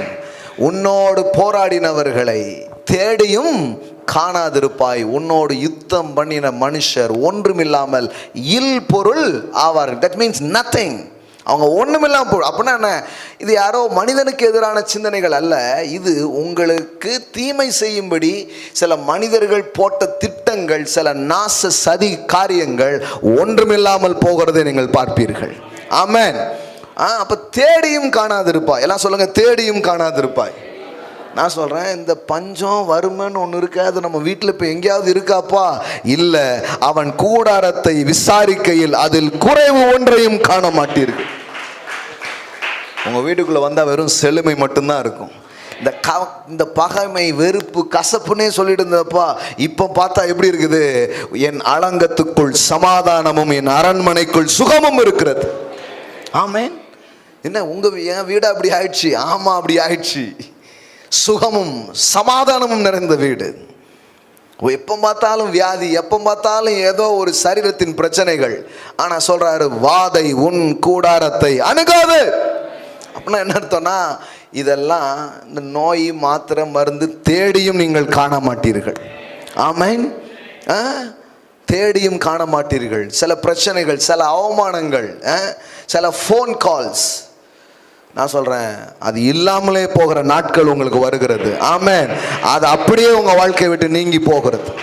கர்த்தர் உங்கள் சிறையிருப்பை திருப்பும் பொழுது அது சொப்பனம் போல அது இருக்க ஆரம்பிக்கும், கனவு போல அது இருக்க ஆரம்பிக்கும். ஆமென். அப்படிதான் பண்ணார் பாருங்க, அப்படிதான் பண்ணாரு. 120 லட்சம் மக்களுக்கு தேவன் அப்படிப்பட்ட விடுதலையை அவர் கொடுத்தார். அப்படி விடுவித்த ஒரு கூட்ட மக்களுக்கு தான் பார்த்து சொல்றாரு, இப்போ எல்லார் கையிலையும் எல்லாம் வந்துடுச்சு, எல்லார் கையிலையும் எல்லாம் வந்துடுச்சு. முதல்ல யார் கையிலையும் ஒன்றுமே இல்லை. ப்ராமிஸே என்ன தெரியுமா? நான் உங்களை வெறுங்கையாய் போக விடேன். That is a promise. That is a promise. That is a promise. மோசே என்ன நினைக்கிறார்? ஏதோ எகிப்திலிருந்து தப்பிச்சு போனாலே போதும், சிறையிலிருந்து ஓட்ட போட்டு போவோமே ஜெயிலில். ஆக்சுவலி அவங்க குற்றவாளி தான், அவங்க இதுதான். ஆனால் என்ன பண்ணிருக்காங்க? தப்பிச்சு தான் போயிருப்பாங்க. என்னைக்கு மாட்டுறாங்களோ அன்னைக்கு உள்ள. தேவன் அந்த மாதிரிலாம் விடுவிக்க விரும்பலை. அந்த ஜெயிலையே உடைச்சி அந்த அந்த அந்த உங்கள் மேலே இருக்கிற வழக்கெல்லாம் ஒன்றுமில்லாமல் ஆக்கி, உங்களுக்கு எதிரான இருந்த சட்டத்திட்டங்கள்லாம் கிறுக்கி ஒன்றுமில்லாமல் போட்டு, இனி ஒன்றுமே இல்லை, அப்படி ஒரு விடுதலை நீங்கள் அனுபவிக்கணும்னு ஆசைப்படுறேன். இது எப்படின்னா, சுதந்திரம் கிடச்சிருச்சு, ஆனாலும் அங்கே வெடிகுண்டு வச்சுருக்காங்க அப்படின்னா எப்படி இருக்கும் உங்களுக்கு? இன்னும் மறைந்திருந்து சில வெள்ளைக்காரர்கள், கொள்ளைக்காரர்கள் உங்களுக்காக பண்ணியிருக்காங்கன்னா சுதந்திரத்தை உங்களால் என்ஜாய் பண்ண முடியுமா? அப்படி தான் இஸ்ரேல் ஜனங்களும் விடுதலையாகி வெளியே போயிட்டு இருக்கும்போது திடீர்னு ஒருத்தன் வந்து சொல்கிறான், பார்வோன் பின்னாடி வந்துக்கிட்டு இருக்கான். அப்போ வழக்கு முடியலையா, இன்னும் கேஸ் முடியலையா, இன்னும் பிரச்சனை முடியலையா அப்படின்னா பின்னாடி வந்துட்டு இருக்கான். அது ஏன் சில பேர் சொல்கிறாங்க, விடுதலை ஆகிட்டு எல்லாம் ஆயிடுச்சு பிரதர், ஆனாலும் சிலது பின்னாடி வந்துக்கிட்டே இருக்குது, சிலது துரத்திக்கிட்டே இருக்குது.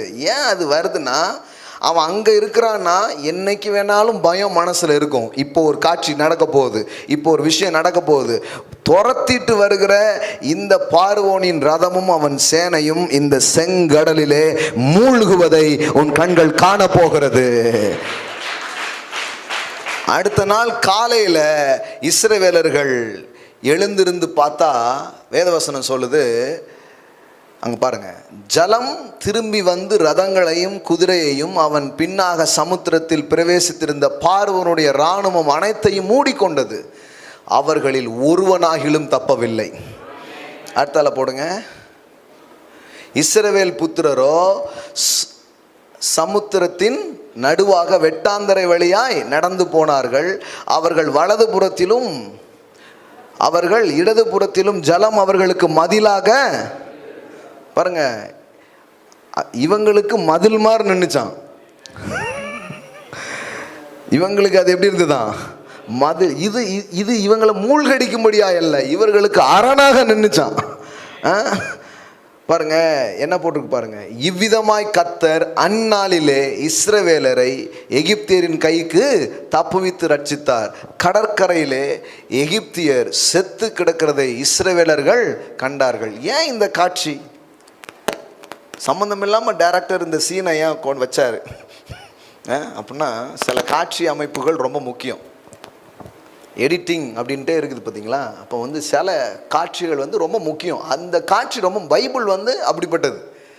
சில சீனை அது ரொம்ப முக்கியம், அது ரொம்ப முக்கியமான சீன். சில நேரம் அதான் வச்சு அவன் மூழ்கிட்டாங்களே, அதோட முடிஞ்சிடுச்சுல. அப்புறம் செத்து பிணங்கள் மிதக்கிறது எதுக்கு பார்க்கணும்? ஏன்னா எவனாவது தப்பிச்சு போயிருந்து எவனாவது எங்கேயாவது இருந்தான்னு நாளைக்கு செய்தி வரக்கூடாது. கண்ணால் பார்க்க வைக்கிறாரு. பிரச்சனை முடிந்தது, உன்னை துரத்துன, உன்னை பின்தொடர்ந்து வந்த, உன்னை அழிக்கணும் நினைத்த காரியங்கள் முடிந்தது, இப்பொழுது சுதந்திரமாய் நீ பயணம் செய்.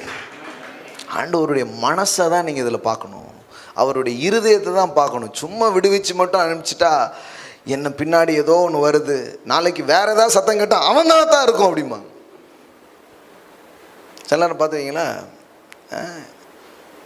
முன்னாடிலாம் இந்த போலீஸ் நல்ல ஒட்டை வெட்டியிருப்பாங்க, இப்போ எல்லாருமே வெட்டுதாங்க.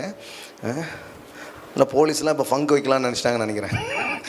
பொதுவாகவே அப்படி வெட்டிருக்கோம். இந்த யாராவது தப்பு கப்பு பண்ணோன்னா எவனாவது அப்படி வெட்டிட்டு வந்தாலே இவனுக்கு ஒரு மாதிரி இருக்கும். யூனிஃபார்மில் வந்துட்டாங்களோ, சரி மஃப்டியில் வந்துட்டாங்களோ அப்படின்ட்டு.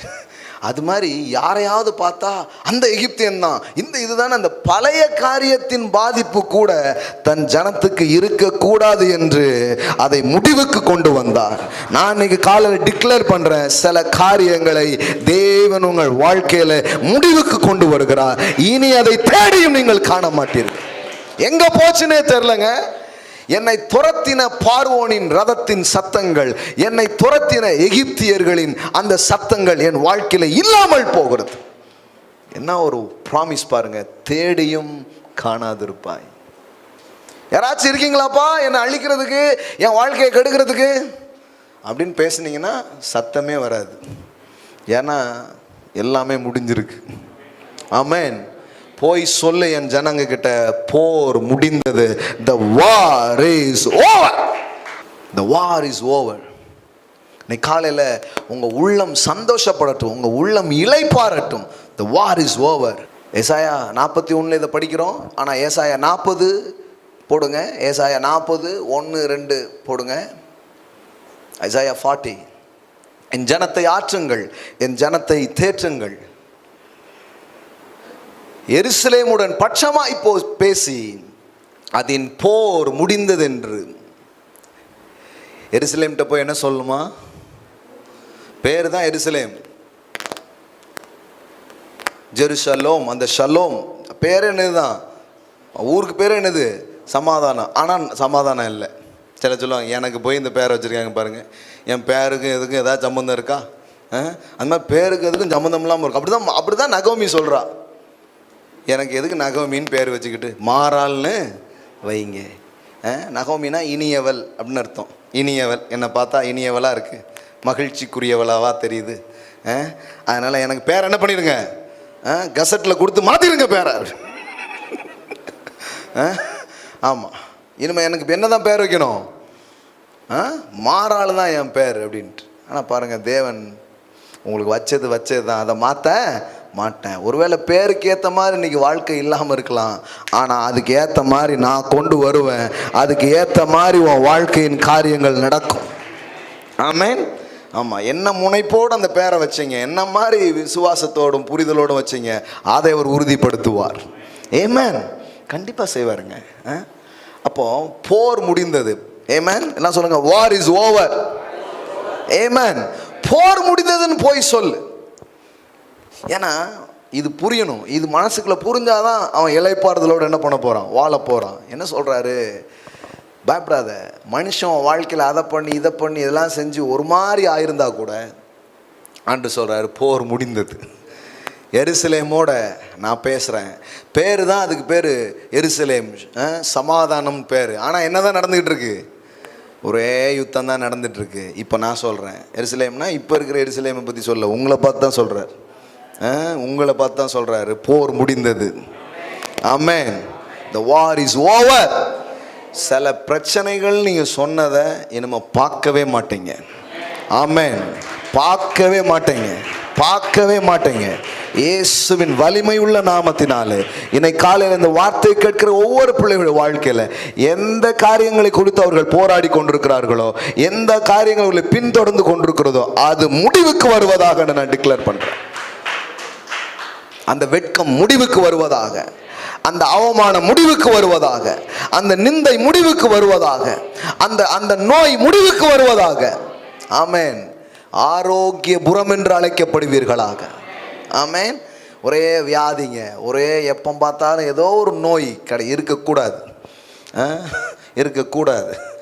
ஆரோக்கியபுரம் என்று நீங்கள் அழைக்கப்படுவீர்களாக. ஆமென்.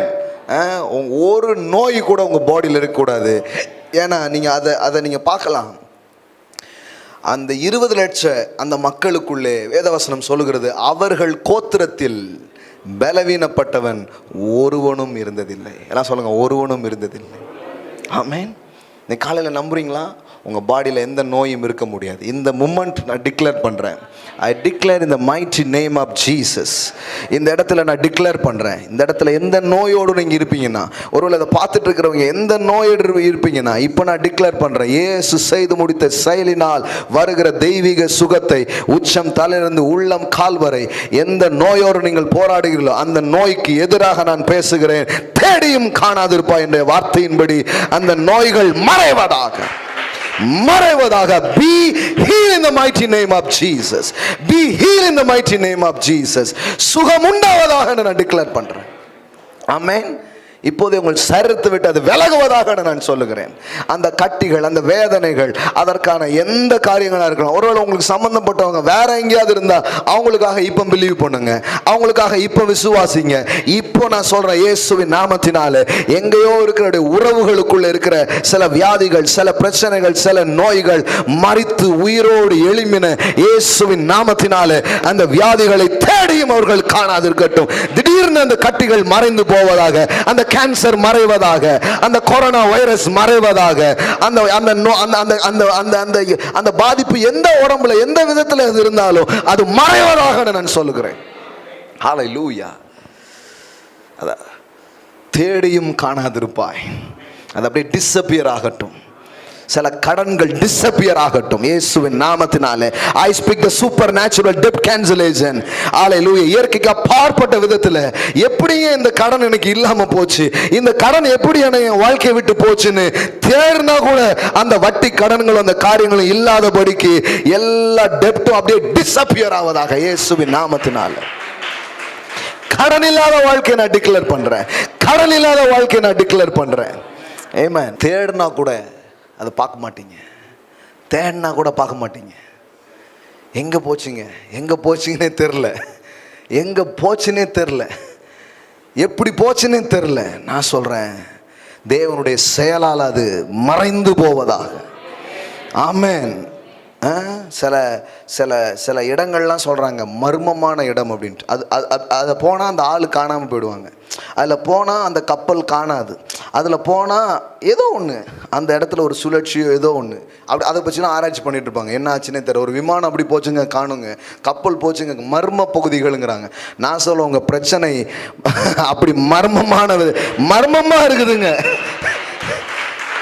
எப்படி கேன்சல் ஆச்சுன்னே தெரியல, எப்படி போச்சுன்னே தெரியல. இயேசுவின் புண்ணிய நாமத்தினால் இந்த காலையில மறைய வேண்டிய சில காரியங்கள் மறைவதாக நான் பேசுகிறேன். Disappear in Jesus mighty name. Amen.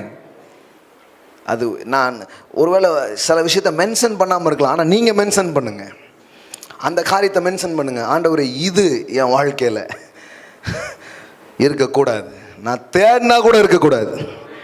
ஆமென். தேடினா கூட இருக்கக்கூடாது. ஆமென். அது எதுவாக வேணாலும் இருக்கட்டும், உங்கள் வீட்டு பாச்சாவாக கூட இருக்கட்டும், என் வீட்டில் இருக்கக்கூடாதுன்னா இருக்காது. என்னங்க தேடினா கூட உங்கள் வீட்டில் பாச்சா கிடைக்க மாட்டேங்குது, தேடியும் காணாதிருப்பாய். நான் ஜோக்கா சொல்ல, நிஜமாக தான் சொல்கிறேன் நான். அது சின்ன விஷயமோ பெரிய விஷயமோ அது எதுவாக வேணாலும் இருக்கட்டும், உன்னோடு போராடின பாச்சாக்களை இதான் பாச்சா பழிக்காது.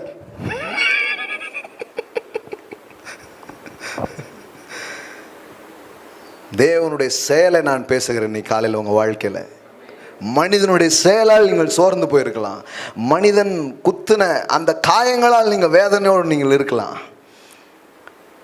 ஆனால் தேவனுடைய செயல் மனிதனின் செயலினால் வந்த அத்தனை வேதனைகளுக்கும் முடிவை கொண்டு வரும். ஆமென். முடிவை கொண்டு வரும். எப்படி அவர் முடிவை கொண்டு வருவார், எப்படி அவருடைய ஈறுகட்டுதல் நடக்கும், கவனிச்சு பார்த்தீங்கன்னா அவ்வளோ ஆச்சரியமாக இருக்கும். அதான் சொல்கிறேன், அந்த சிறையிருப்பு திரும்பும் பொழுது சொப்பனம் போல அது இருக்கும். இவன்ல உருவிட்டு போய் ரத்தத்தை தடவி காமிச்சது அப்பா வாங்கி கொடுத்த ஒரு அங்கியை தான் இவனால் உருவ முடிஞ்சுச்சு. ஆனால் டெய்லி ராஜ வஸ்திரத்தை உடுத்துற மாதிரி தேவன் ஒரு செயலை செய்தார். இது எப்படி இருக்கு தெரியுமா? இப்போ என்ன பண்ணுவீங்க, இப்போ என்ன பண்ணுவீங்க?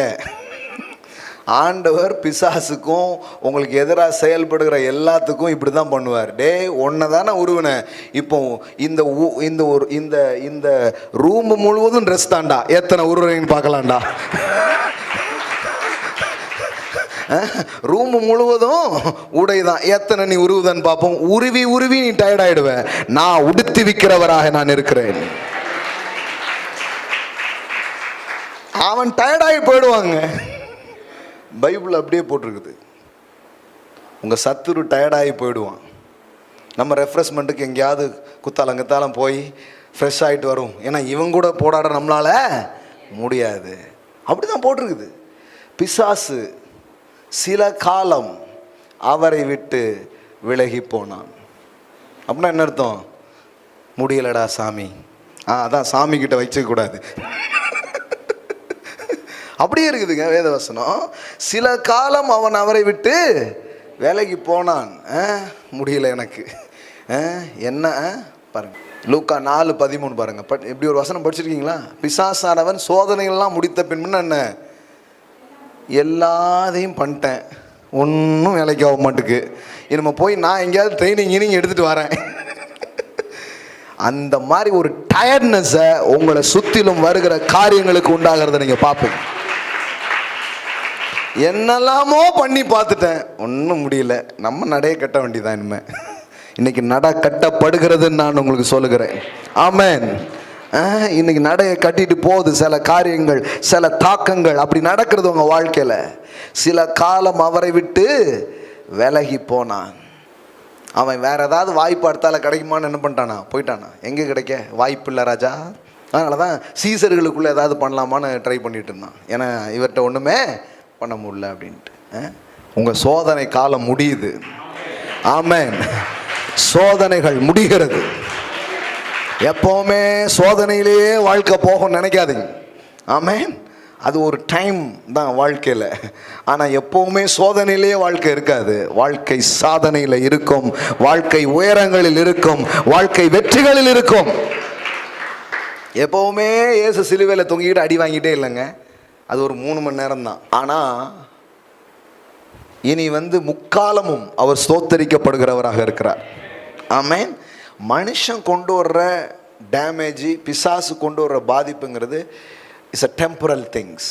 அது ரொம்ப தற்காலிகமான சில காரியம். நான் என்ன சொல்கிறேன், இந்த தற்காலிக பிரச்சனைகளையும் தற்காலிக ஒரு இதையும் பார்த்துட்டு உடஞ்சி போய் உட்காந்துடாதீங்க. அதனால தான் ஆண்டவர் சொல்கிறாரு, இக்கால பாடுகள், போன வாரம் சொன்னேன், இக்கால பாடுகள் இனி நம்மிடம் வெளிப்படும் மகிமைக்கு ஒப்பிடத்தக்கவைகள் அல்ல. அப்படின்னா என்ன அர்த்தம்? நீ பார்க்க போற வெற்றிக்கு முன்னாடி நீ அடைந்த பாடுகளும் துயரங்களும் ஒண்ணுமே கிடையாது, ஒண்ணுமே கிடையாது, ஒண்ணுமே கிடையாது. அதோட கம்பேர் பண்ணனா, அதோட ஒப்பிட்டு பார்த்தனா, நீ தொலைச்சது 1 ரூபா காசு மாதிரி அவர் வானத்தை திறந்து அவர் கொட்ட போறார். ஆமென். அப்போ தேவனுடைய சரி கட்டுதல் இப்படிதான் இருக்குது. பாருங்க பாருங்க, இதெல்லாம் மோட்டிவேஷனல் தாட்ஸ் கிடையாது, இது எல்லாமே ஸ்கிரிப்சர்ஸ். சில பேர் அவர் பாலசேகர் நல்ல மோட்டிவேஷனாக பேசுவார் இப்போ அப்படின்னு வசனத்தை உங்களுக்கு புரிகிற மாதிரி பேசிட்டு இருக்கிறேன் நான். இங்கே பாருங்க, ஆதலால் இக்காலத்து பாடுகள். இப்போ சில இதெல்லாம் பார்த்தீங்க, சிலது அனுபவிக்கிறீங்க, சிலது ஏன்னு தெரியுது, சிலது ஏன்னே தெரியலை. இருக்கா இல்லையா? ஏன்னே தெரியல, ஏன் நடக்கு, எதுக்கு நடக்குன்னு தெரியல சில இது இப்போ இருந்துட்டு போட்டோம். இனி நம்மிடம் வெளிப்படும் மகிமைக்கு ஒப்பிடத்தக்கவைகள் அல்ல. அப்படின்னு அர்த்தம், எப்பா சிலுவை வெறும் 3 மணி நேரம், சிங்காசம் யுகாயுகமாய் யுகாயுகமாய் யுகாயுகமாய். யோசேப்பே உனக்கு சிறை 2 ஆண்டுகள் தான், ஆனா நீ எகிப்த ஆள போகிறது ஆண்டாண்டு காலமாய் ஆள போகிறாய். ஆமென். நான் சொல்றேன், இவன் இவ்வளோ பண்ணதை அவர் இப்படிங்கிறதுக்குள்ள தொடச்சு போட்டுருவார் உங்க வாழ்க்கையில். ஆமென். அதனாலதான் சொல்றாரு, உதறி விட்டு எழுந்துரு. எல்லாம் சொல்லுங்க, உதறி விட்டு எழுந்துரு. ஆமென். ஆமா. இன்னொன்னு என்னன்னா, இந்த எதிரி தாக்குதலை செய்ததின் மூலம் எங்க அப்பா குதிலுக்குள்ள இல்லை அப்படின்னு சொல்லாம சொல்லிட்டு போயிட்டான். இது எத்தனை பேர் புரிஞ்சு? அப்படின்னா என்ன அர்த்தம்னா, எந்த ஏரியாவை உங்கள் வாழ்க்கையில் தொட்டானோ அதில் தான் மகிமையே இருக்கு, அதில் தான் மகிமையே இருக்கு, அதில் தான் மகிமையே இருக்கு. ஏன்? சில நேரம் அது நமக்கே தெரியல. இது எப்படி இருக்குன்னா, எல்லா இடத்துலையும் தேடி பாருங்க, ஆனால் குதிலுக்குள்ளே மட்டும் தேடிடாதீங்க. ஏன்னா எங்கள் அப்பா குதிலுக்குள்ளே இல்லை. உங்கள் வாழ்க்கைக்குள்ளே எந்த ஏரியா டச் பண்ணான்? ஃபைனான்ஸை டச் பண்ணானா? உங்கள் பாடியை டச் பண்ணானா? உங்கள் உறவுகளை டச் பண்ணானா? எது பிசாசால் தாக்கம் விளைவிக்கப்பட்ட பகுதி, அதுதான் மகிமையான பகுதியாக வரப்போகும். அந்த ஏரியா தான் குளோரியஸா இருக்க போகுது.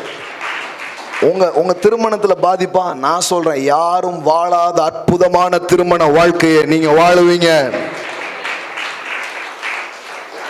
அவனுக்கு பயம், நீங்க நல்லா வாழ்ந்து உங்க மூலம் ஒரு சந்ததி வந்துருமோன்னு ஒரு பயம். அதனாலதான் உங்க திருமண வாழ்க்கைக்குள்ள நீங்க முட்டாள்தனம் பண்ணீங்க மனுஷங்க, அதெல்லாம் ரைட்டு. அதுக்கு பின்னாடி இன்னொருத்த இருந்து பண்ணதனுடைய வேலையே, அந்த தாக்கத்துக்கான காரணமே அதுல ஒரு மகிமை இருக்கு.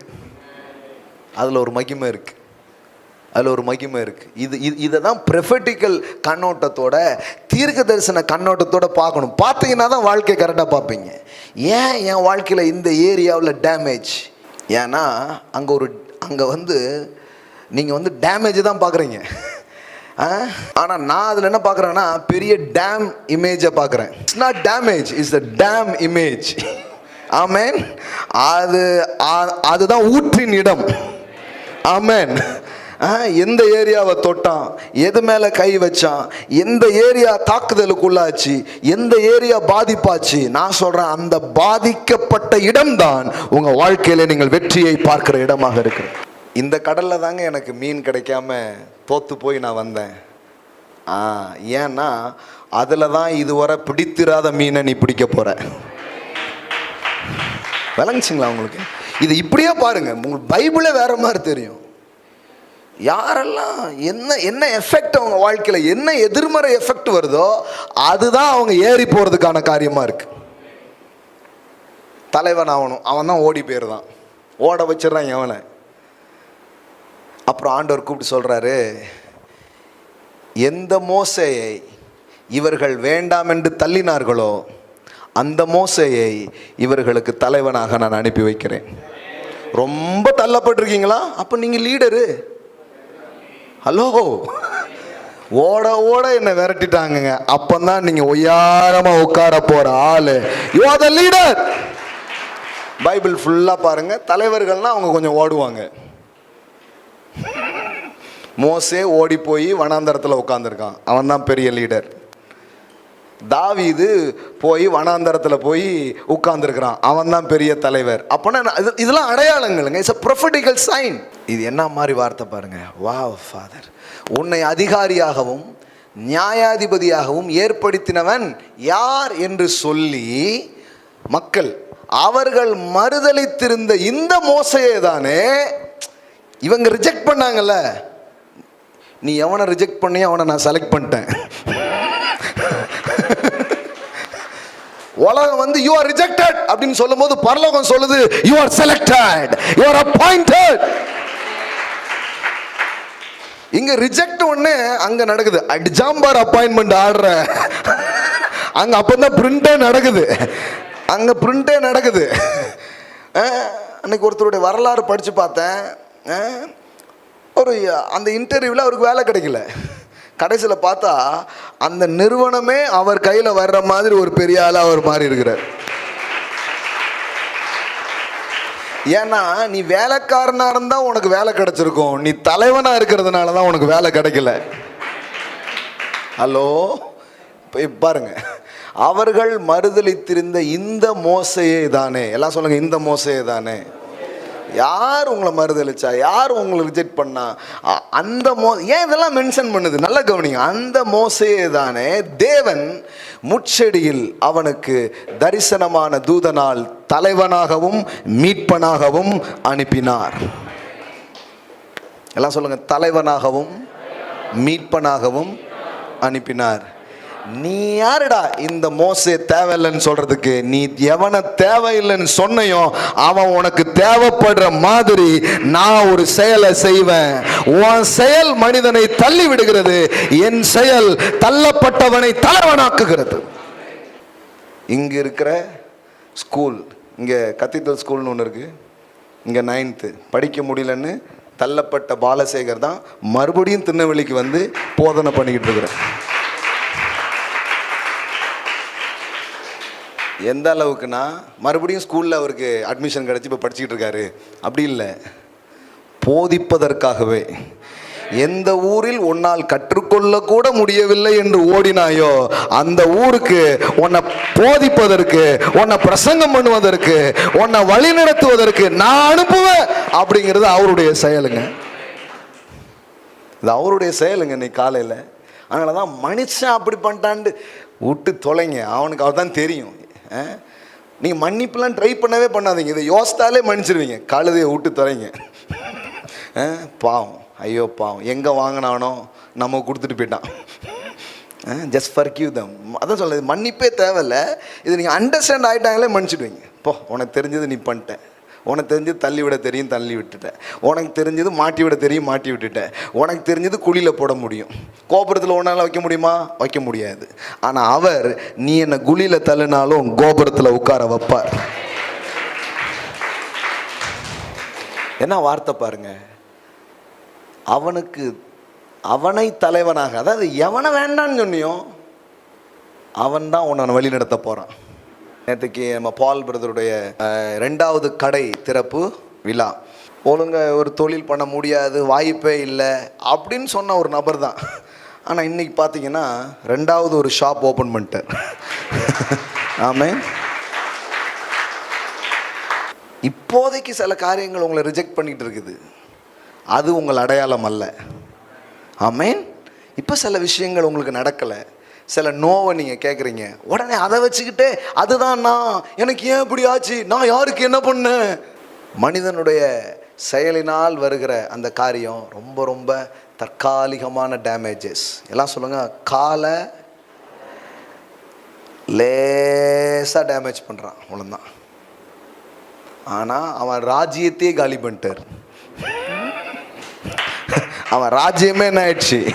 காலியாக போச்சு. இதுக்கு தான் சில இடத்துல வைக்கக்கூடாதுங்கிறது. இப்போ இருளின் ராஜ்யத்தில் என்ன பேசுவாங்க? போய் நீங்கள் மற்ற எல்லா இடத்துக்கு வர்றதுக்கு சுலபமாக இருக்கும், இங்கே வர்றதுக்கு கொஞ்சம் போராட்டமாக இருக்கும். ஏன் தெரியுமா? இங்கே வந்தால் அவனை தோல் உரித்து அவனை நிர்வாணமாக்கி அவன் ஒன்றுமே இல்லைங்கிறது இங்கே சொல்லிவிடுவோம். எங்கெல்லாம், அதான் சொல்கிறேன்ல, எங்கெல்லாம் போராட்டமோ அங்கே தான் தேரோட்டமே இருக்கு. ஆமென். ஹல்லேலூயா. அங்கே தான் எல்லாத்தையும் வச்சிருக்கிறாருங்க, அங்கே தான் வச்சிருக்கிறாரு. ஆனால் இல்லைம்மா, முடிஞ்சிச்சும்மா. எனக்கு கொஞ்ச நாள் முன்னாடி எனக்கு தெரியாது, இப்போ தான் தெரியுது. இவன் ஏன் இல்லைங்க, ஏன் முடிஞ்சிட்டுன்னு அடிக்கடி சொல்கிறான். நம்ம மேலே இருக்கிற அக்கறையினாலையா? இல்லை, ஏதோ பெருசாக முடிய போகுது, அதைத்தான் எங்கள் அப்பா கொடுத்தலுக்குள்ளே இல்லை. எத்தனை புரியுது? ஒரு பல கதைங்க. சிலர் அப்பா குதிலுக்குள்ளேன்னு ஒன்று சொன்னீங்களே பாஸ்டர், அந்த வசனம் எங்கே இருக்குது அப்படின்றாதீங்க. அது ஒருத்தன் எவனோ மாட்டிக்கிட்டான், அப்போ போலீஸ் போய் ஒளிஞ்சிருந்துருக்கான். போய் பார்த்துருக்காங்க, ஆள் அப்படி பார்த்து கண்டுபிடி, எங்கள் அப்பா குதிலுக்குள்ள இல்லை அப்படின்ட்டுருக்கான். உடனே குதிரை தரங்கன்னு பார்த்தா அப்பா அதில் தான் உட்காந்துருக்காரு. உடனே அப்படியே பிடிச்சி தூக்கிட்டு போயிட்டாங்க. அது மாதிரி பிசாசு இது எனக்கு அவன் ஒன்றும் பெரிய புத்திசாலி கிடையாது பாருங்க. அவன் சிலர் பார்த்தீங்கன்னா, சிலருக்கு இந்த மறைக்கவே தெரியாது. பார்த்துருக்கீங்களா? இவங்க முன்னாடி தானே சொல்லக்கூடாது நீங்கள் அப்படின்றாங்க. டேய் அறிவாளிகளே, கரெக்டாக நீங்கள் சொன்ன எல்லாம் கரெக்டாக பண்ணிட்டு கடைசியில் நீங்கள் சொன்ன மாதிரி சொல்லிட்டோம்ல அப்படிமா. டேய் உங்களெல்லாம் கூட்டிகிட்டு போய் அது மாதிரி நீங்கள் டெவலை ஒரு சர்வ ஞானின்னு யோசிடாதீங்க. இல்லை, அவன் ஒளருவாய், கொளருவாய். அவன் நிறைய இடத்துல என்ன பண்ணிடுவான்னா ஒளறிட்டு போயிடுவான். இப்போ உங்கள் வாழ்க்கையில் கூட ஒளறி தள்ளியிருக்கிறான். எப்படி, எந்த ஏரியாலாம் பாதிக்கப்பட்டிருக்குன்னு பாருங்கள். அது சரீரமாக இருந்தால் அதை யோசிங்க, பணமாக இருந்தால் யோசிங்க, உறவாக இருந்தால் யோசிங்க. வாழ்க்கையின் எந்தெந்த நிலையிலெல்லாம் அது நடந்திருக்குதோ அதை அப்படியே திருப்பி போட்டுருங்க. இல்லை முடியாதுன்னு நீ ஏன் இப்போ சொன்னேன்னு எனக்கு தெரிஞ்சிடுச்சு. அதில் ஏதோ இருக்கு, அதில் ஏதோ ஒன்று முடிய போகுது. ஆமாங்க, அது அவனுக்கு தெரிஞ்சிருச்சு. இதை மட்டும் எடுக்காதீங்க, இதை மட்டும் அப்படின்னு ஏதோ ஒன்று வருதுன்னா என்ன, அப்போ அதில் ஏதோ இருக்குது, அதான் அர்த்தம். அதனால தான் நம்மளை வந்து இந்த டேக் டைவர்ஷன் பண்ணிக்கிட்டே இருக்கிறான். ஏதாவது ஒன்று மாற்றி மாற்றி, எதுக்கு இந்த தெருவுக்குள்ளே போட மாட்டேக்கான், அப்போ அதில் ஏதோ ஒன்று இருக்குது. எதுக்கு சில தடைகள் நடக்குது, அப்போ அதுக்குள்ளே ஏதோ ஒன்று தேவன் வச்சுருக்கு. அதான் ஹிட்டன் சீக்ரெட் அப்படின்னு சொல்கிறோம், ஹிட்டன் ட்ரெஷர்ஸ் அப்படின்னு என்ன பண்ணுறோம் சொல்கிறோம். அப்போது இது எல்லாத்தையும் வச்சு நீங்கள் தெரிஞ்சுக்க முடியும் உங்கள் வாழ்க்கையில் நடந்த அந்த காரியத்திற்கு பின்னாடி, இல்லை நீங்கள் சந்தித்த சில காரியங்களுக்கு பின்னாடி இது சில நேரத்தில் அந்த பாதிப்புகள் ஒரு தீர்க்க தரிசன சத்தமாக உங்களுக்கு வந்திருக்கிறது. நீங்கள் யோசித்து பாருங்கள், சிங்காசனம் ஏற வேண்டியவனை எங்கே வச்சுருந்தான்? சிறைச்சாலைகள் வச்சுருந்தான். இந்த காட்சியை பார்க்கும்போது ஐயோ கைதி தான் என் அடையாளமோ அப்படி யோசிக்கக்கூடாது. சில நேரம் அப்படி யோசிக்க வச்சுருவான். முதல்ல சொன்ன அந்த ஃபால்ஸ் எவிடன்ஸ், போலியான ஆவணங்கள், இதெல்லாம் உங்கள் முன்னாடி கொண்டு வந்து உங்கள் மேலே கேஸை இன்னும் ஸ்ட்ராங் ஆக்குறாவலாம். இப்படியே பண்ணி உங்களை ஏதாவது இது பண்ணுறதுக்கு அவன் ட்ரை பண்ணுறான். இப்போ எல்லோரும் புட்டு தெரிஞ்சிடுச்சு, புட்டு வெளிப்பட்டுட்டு ரகசியம் வெளியில் வந்துடுச்சு. இப்போ ஏன் இவன் இப்படி பண்ணுறான்னு. அதனால தான் பவுல் எப்படி எழுதுறாரு பாருங்க. யார்? பிசாசு. அவனா? அவன் தந்திரங்கள் நமக்கு ஏதாவது மரியாதை இருந்திருக்குன்னு நினைக்கிறீங்க? அவனுக்கு அந்த ஏரியா பக்கமே பிசாசு இருந்திருக்க மாட்டான். எப்படி பேசுகிறார் பாருங்க. அவன் தந்திரங்கள் நமக்கு தெரியாதவைகள் அல்லவே. அவன் என்ன பண்ணுவான்? இதான் பண்ணுவான். இன்னைக்கு காலையில் தான் பாருங்க, அவனுடைய தந்திரங்கள் நமக்கு, அது ஒன்றும் பெரிய ஒரு மேட்டரே கிடையாதுங்க. அவன் என்ன கொண்டு வருவான்னு நமக்கு ஈஸியாக தெரியும். அதான் சாத்தானால் நாம் மோசம் போகாதபடிக்கு அப்படி செய்தேன், அவனுடைய தந்திரங்கள் நமக்கு தெரியாதவைகள் அல்லவே. எல்லாம் சொல்லுங்கள், தந்திரம்லாம் தெரிஞ்சிடுச்சு. எத்தனை பேர் தெரிஞ்சிடுச்சுன்னு நினைக்கிறீங்க? இன்னைக்கு காலையில் என்னெல்லாமோ நினச்சிட்டு இருந்தீங்கன்னா இதை அப்படியே வச்சு பாருங்க. எந்த ஏரியாவில் உங்களுக்கு ஒரு ரிஜெக்ஷன், எந்த இதில் வந்து நடக்குதோ, நீங்கள் இப்போ கொடுத்துக்கிட்டே இருப்பீங்க. திடீர்னு அப்போ பார்த்தா உங்களுக்கு ஒன்றுமே வராத மாதிரியே இருக்கும். உடனே என்ன முடிவுக்கு வருவோம்?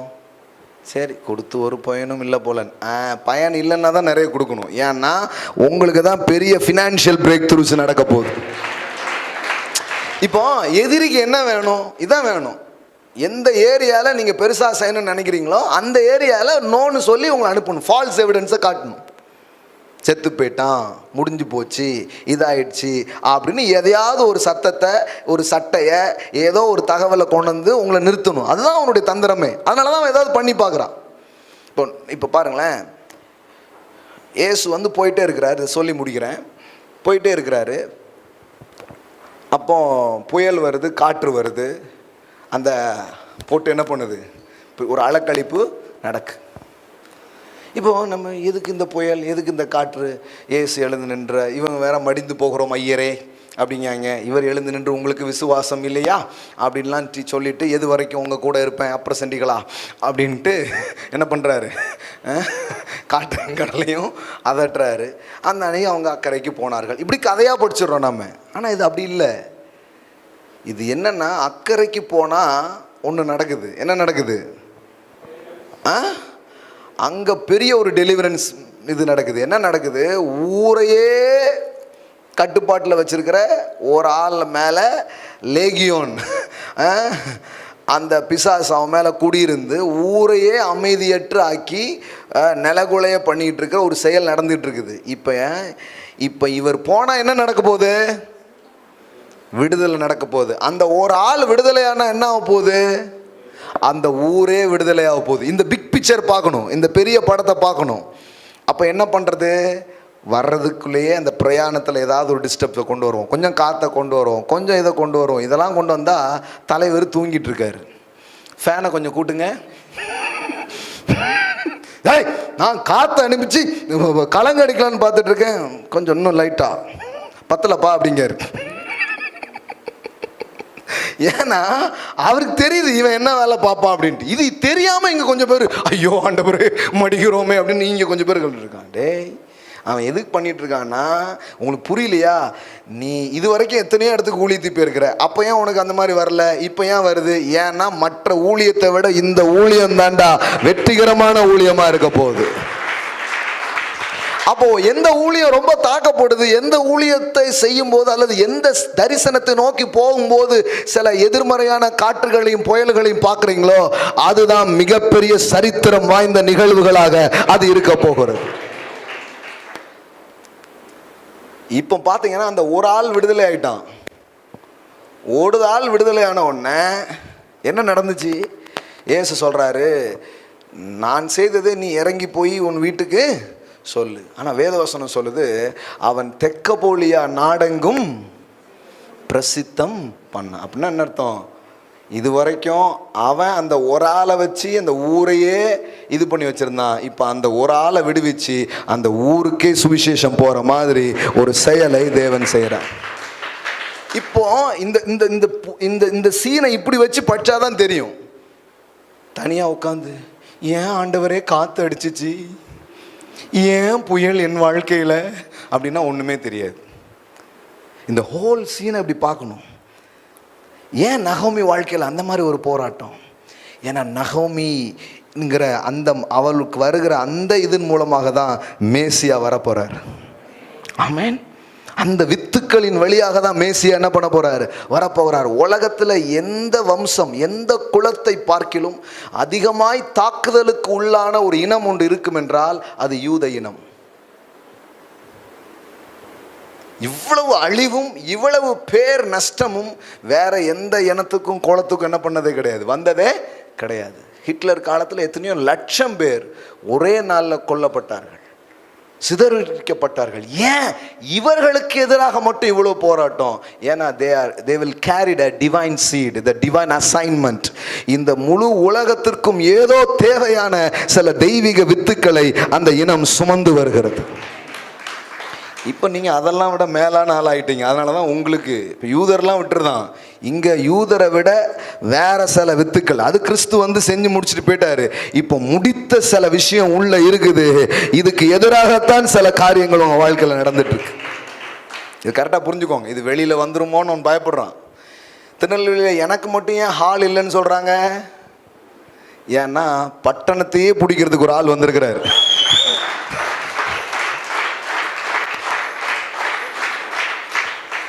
நீங்கள் யோசிச்சு பாருங்கள். காசு தரத்துக்கு நான் தயார், ஆனால் எனக்கு மட்டும் மீட்டிங் நடத்துக்கு என்ன கொடுக்க மாட்டாங்க? ஹாலு கொடுக்க மாட்டாங்க. ஏன்? யாருக்கும் நடக்காதது ஏன் நமக்கு நடக்கிறது?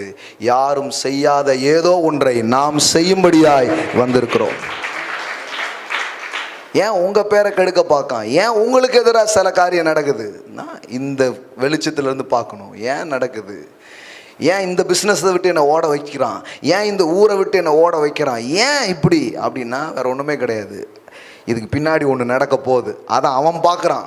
ஆனால் இப்போ இன்னைக்கு காலையில் ஆவியானவர் அதை சேர்த்து பார்க்குற மாதிரி ஒரு கிருபையை உங்களுக்கு தருகிறார். ஒரு ப்ரொஃபெட்டிக் ஒரு வியூஸை, ஒரு என்லைட்மெண்ட்டை அவர் உங்களுக்கு கொடுக்குறார். பவுல மாதிரி அவன் தந்திரம் நமக்கு தெரியாதவைகள் அல்லவே அல்லவே. அப்போ பாருங்கள், உங்கள் மேரேஜில் அப்படி இருக்குது, எனக்கு ஏன் அப்படி ஆக மாட்டுக்கு, எனக்கு ஏன் மாப்பிள்ளை அமைய மாட்டுக்கு, எனக்கு ஏன் பொண்ணு அமைய மாட்டுக்கு, எனக்கு ஏங்க அப்படின்னா உங்களுக்கு அமைஞ்சிட்டா ஒருத்தனுக்கு பிரச்சனை. ஐயோ இவன் வந்துட்டானா இது வந்துடும், இது வந்தா இந்த பயத்தில் தானே அவன் எல்லாரையும் விட்டுருதான். கரெக்டாக அந்த அந்த முதல்ல யாருன்னே தெரிய மாட்டுக்கு. முதல்ல ஒரு ஒரு ஒரு சின்ன அளவில் தான் தெரியுது. என்ன தெரியுது? அவர் உன் தலையை நசுக்குவார், சிறியின் வித்து உன் தலையை நசுக்குவார். இவ்வளவு தான் தெரியுது ஃபஸ்ட்டு சீன். பிசாசுக்கு ஒன்றும் பெரிய வெளிப்பாடுகள் அவனுக்கு கிடைக்கல.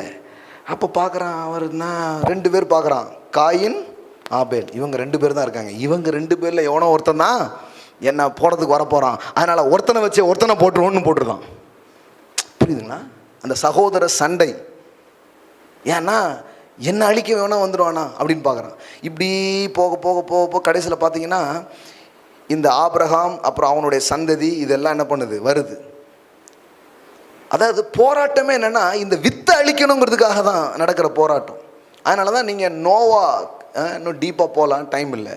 நோவா காலத்தில் நடந்த அந்த பேரழிவு பார்த்தீங்கன்னா பைபிளில் போட்டுருக்கு பாருங்க. நோவா அவன் குடும்பம் அந்த 8 பேர் மட்டும்தான் எப்படி இருந்தாங்களாம்? அவருடைய பார்வையில் நீதிமான்களாக இருந்தாங்களாம். அப்படின்னா நம்ம எப்படி படிக்கணும்னா, ஏதோ இவங்க 8 பேர் மட்டும் ரொம்ப கரெக்டுன்னு நினைக்கிறோம். வெள்ளத்துக்கு அப்புறம் பாருங்கள், ஐயா போடுன்னு போட்டுட்டு இருக்காப்புல. வெள்ளம் முடியட்டும் மவன. நீங்கள் நினைக்கிறீங்க மாதிரி அப்படி அர்த்தம் கிடையாது. அந்த 8 பேர் மட்டும்தான் ஹியூமன் பீயிங்காக இருக்கிறாங்க. அதாவது அதாவது தேவ தூதர்கள், விழுந்து போன தூதர்கள் ஹியூமன் ஃபார்மில் வந்து அவங்க மனிதர்களோடு களவாடி மனிதர்களோடு இணைந்து இந்த இந்த இந்த மனித வித்துக்களெல்லாம் அவங்க டெஸ்ட்ராய் பண்ணுறாங்க. அப்படி பாதிக்கப்படாமல் இருந்தது எத்தனை பேர்? 8 பேர். கர்த்தர் பார்க்குறாரு, இந்த 8 பேரையும் பேலைக்குள்ளே வச்சு பத்திரமா வைக்கிறாரு. ஏன்னா இந்த வித்து அழியக்கூடாது, இதன் மூலம்தான் மறுபடியும் ஒரு சந்ததி வரப்போகுது. ஆமென். அது ஆக்சுவலி அந்த கூட எப்படி படிப்போம் தெரியுமா? கர்த்தர் அழித்தார் இல்லைங்க, கர்த்தர் மனுஷனை காப்பாற்றினார். மனிதன் அழிந்து போகக்கூடாது என்று அவர் ஒரு மீட்பின் செயலை அவர் செய்தார். அப்போ அந்த 8 பேர் வர்றாங்க. இந்த இதில் நீங்கள் படித்து பார்த்தீங்கன்னா ஃபுல்லாக உங்களுக்கு தெரிய ஆரம்பிக்கும். அதில் யார் அப்படி பார்த்தாங்கன்னா, அப்புறம் ஒரு கோத்திரம் வருது, ஒரு கூட்ட இஸ்ரவேல் அப்படிங்கிற இது மட்டும் வருது. அதில் யார் ஸ்பெஷல்னு பார்த்தா இந்த யூதாங்கிற அதுக்குள்ளே தான் யார் வரப்போகிறாரு? யூதாவிலிருந்து செங்கோல். மற்றவரெல்லாம் விட்டுட்டான். இப்போ யார் மேலே தான் ஃபோக்கஸு? யூத குலத்தின் மேலே தான் ஃபோக்கஸ். அதனால தான் பைபிளில் அப்புறம் மற்ற கோத்திரங்கள்லாம் சைலண்ட்டாகவே இருக்கும். அதை பற்றிலாம் ஒன்றும் பெரிய டீட்டெயிலு இருக்காது. எதை பற்றி தான் ரொம்ப அதிகமாக இருக்கும்? யூதர்கள் பற்றி தான் இருக்கும். அதனால தான் எஸ்தர் காலத்தில் மறுபடியும் அந்த யூதர் குலத்தை அழிக்கிறதுக்காக ஒரு போராட்டம் நடக்குது. ஆனால் போராட்டம் நடக்குது. ஆனால் போராட்டம் வர்றதுக்கு முன்னாடியே ஒருத்தியை ராணி ஆக்கி வச்சிருக்கிறார் ஆண்டவர். புரியுங்களா உங்களுக்கு? அவர் அங்கங்கே ஸ்லீப்பர் செல்லுன்றாங்களே, இல்லைங்க, ஸ்லீப் ஆகாத செல் நிறைய வச்சிருக்கிறாரு. நிறைய பேர் ஸ்லீப்பர் செல்லாம் தூங்கிடுறாங்க. இல்லைங்க, தூங்காத டியூரோ செல்லை விட நீடித்து உழைக்கும் பல செல்களை தேவன் வச்சிருக்கிறார். அங்கே வச்சிருக்கிறார், தெரியல. அப்போ அவ தூங்குறா. மோர்த்தகாய் வந்து இங்கேரு அழிஞ்சா நீனும் அழிஞ்சிருவேன். ஆண்டவர் எப்படி வேணாலும் காப்பாற்றுவார். நீ நினைக்கிறியா உன்னை மட்டும் தான் தூக்கி வச்சிருக்காருன்னு? வெளியில் தெரியல, சீனில் தெரியாத பல பேர் அங்கங்கே வச்சிருக்கிறாரு. இப்போ வாய்ப்பு உனக்கு இருக்கு, பார்த்துக்கோ. நீ ரட்சிக்கலனா யூதருக்கு ரட்சிப்பு வேறு விதமாய் வரும். ஆமென். அப்படின்னா என்ன அர்த்தம்னா, இந்த இனத்தை நான் காத்தே தீருவேன், இந்த வித்தை காத்தே தீருவேன், இந்த வித்தை அழிக்கவே முடியாது. அந்த ரெவலேஷன் இருந்தது பாருங்க. அதனால தான் அந்த அந்த அந்த ஆமானுடைய மனைவி சொல்றா, அவன் யூதனா இருக்க நீ வேஸ்ட்டு, அவனுக்கு முன்னாடி நீ தாழ்ந்து தான் போகணும். ஏன்னா அந்த இனம் தாழ்ந்து போனதாய் வரலாறே இல்லை, அந்த இனம் மேலதான் வரும்.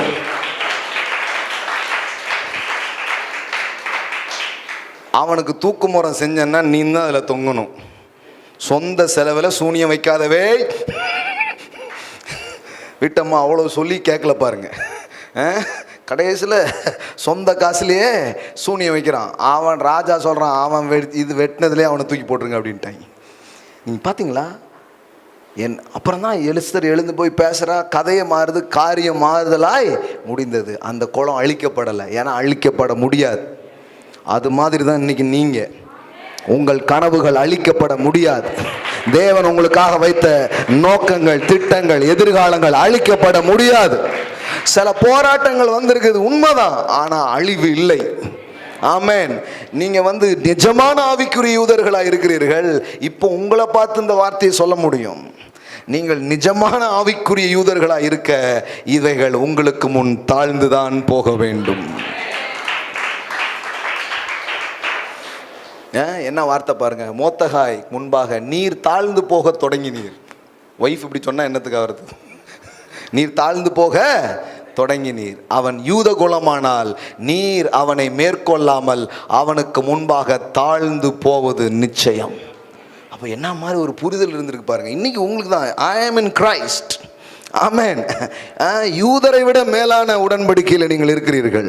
ஆமென். அவர்கள் வெறும் மாம்சீக உடன்படிக்கையில் இருந்தார்கள். ஆனால் நீங்கள் இன்றைய காலை வேளையில் அமர்ந்து இதை கேட்கிற நீங்கள் வெறும் மாம்சீக உடன்படிக்கை இல்லை, இரத்த உடன்படிக்கையின் கீழ் நீங்கள் இருக்கிறீர்கள். ஆமென், ஹல்லேலூயா. நான் சொல்றேன், தந்திரம் வெளியில வந்துடுச்சு. ஆமென். இனி அவன் தந்திரம், அவன் மந்திரம் எல்லாமே பொய்த்து போகிறது. நீங்கள் ஜெயிப்பது நிச்சயம். ஆமென். சில நேரத்தில் தேவன் உங்களுக்காக வச்சிருந்த காரியத்திலிருந்து உங்களை அப்படியே கொஞ்சம் திசை திருப்பி வேற மாதிரி பிசாசு உங்கள் வாழ்க்கையை கூட்டு போயிடும். இப்போ பவுல் அப்போஸ்தலன் யாரு?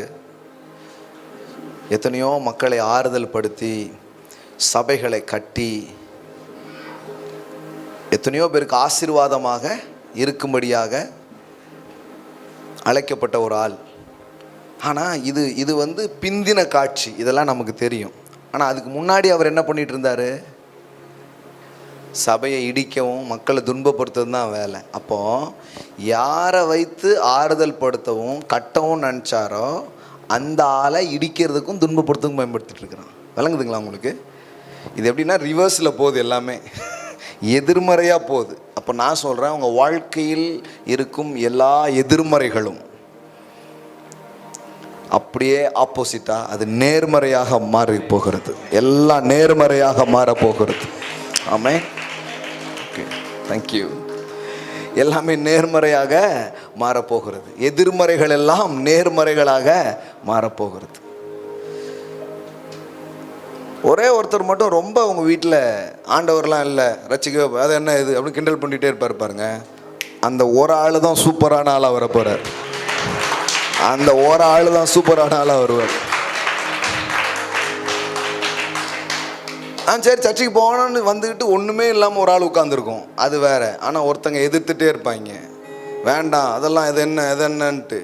நிறைய நேரம் பாருங்கள், யார் இந்த கிருபையெல்லாம் இந்த இந்த இந்த மாதிரி டீச்சிங்ஸை யார் ரொம்ப எதிர்த்தாங்களோ அவங்க தான் இந்த பிரசங்கியாராகவே மாறிடுறாங்க. அதனால தான் பவுல் வந்து நிற்கும்போது எப்படி சொன்னாங்க தெரியுமா? இவன் அழிக்க நினைத்ததை இப்பொழுது இவன் பிரசங்கித்து கொண்டிருக்கிறான். விளங்குச்சா உங்களுக்கு? இதெல்லாமே தீர்க்க தரிசன கண்ணோட்டத்திலேருந்து பார்க்குறது. ஏன் இவன் மட்டும் வரவே மாட்டேன் சொல்லவே மாட்டேன், இயேசு கிடையவே கிடையாது, கடவுளே கிடையாதுன்னு ஏன் ரொம்ப சொல்லிட்டு இருக்கான்? அவனுக்கு தான் ரொம்ப நம்பிக்கை இருக்கு. அவங்க தான் சீக்கிரமாக வரப்போகிறாங்க. உங்களுக்கே ஆச்சரியப்படும் விதத்தில் வந்து இயேசுவே ஆண்டவர் என்று அவர்கள் அறிக்கை செய்ய போகிறார்கள். இது எல்லா காரியங்களையும் இதை மேட்ச் பண்ணி பாருங்க. ஏன் உங்களால் ஜோம் பண்ண முடியல? ஏன்னா நீங்கள் ஜோம் பண்ணால் ஏதோ நடந்துடும். அதனால தான் உங்களை அப்படி ஜோம் பண்ணாமலே சுற்றிட்டே ஏறியன்னு வச்சுருப்பான். எதுவுமே எதெல்லாம் வந்து ஒரு பேரியர்ஸாக இருக்குதோ, எதெல்லாம் உங்கள் வாழ்க்கையில் வருதோ அதை பற்றி இன்னைக்கு அந்த இம்பார்ட்டேஷன் உங்கள் மேலே உண்டாகட்டும். அந்த அந்த அந்த தீர்க்க தரிசன பார்வை உங்களுக்கு உண்டாகட்டும். இதன் அடிப்படையில் நீங்கள் பார்த்தீங்கன்னா வேற மாதிரி தெரியும். ஓரா சாக்கேரா பஹாந்தரா பௌஷாடலபரா ரீகாமா ஷடல ஹாந்தேரே பேலேரே. இதிலிருந்து ஒரு 4 இது தள்ளி பார்த்தீங்கன்னா ஜாயன் ரெசிடென்சின்னு ஒரு ஹோட்டல், அது கீழே ஒரு ஹால். அந்த ஹாலில் ஒரு 3500 வாடகை கட்ட முடியல. ஆண்டவரே, உண்மையிலே நீங்கள் தான் ஊழியத்துக்கு கூப்பிட்டீங்களா? சரி, நீங்கள் கூப்பிடல, நானாவது வந்தால் கூட நீங்கள் என்ன ஏதாவது பார்த்து ஏதாவது செய்யக்கூடாதா? இப்படி ஒரு 3500 கட்ட முடியாமல் நின்றுட்டுருக்கிறேனே அப்படின்னு யோசித்தேன் பாருங்க. பக்கத்துலேயே இவ்வளோ அழகாக கட்டி கொடுத்துருக்குறாரு.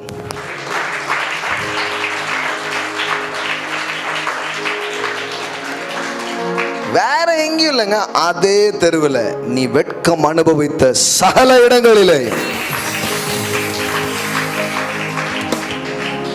இது யோசித்தா வேற என்ன வருது? கண்ணீர் மட்டும்தான் வரும், நன்றி மட்டும்தான் வருது.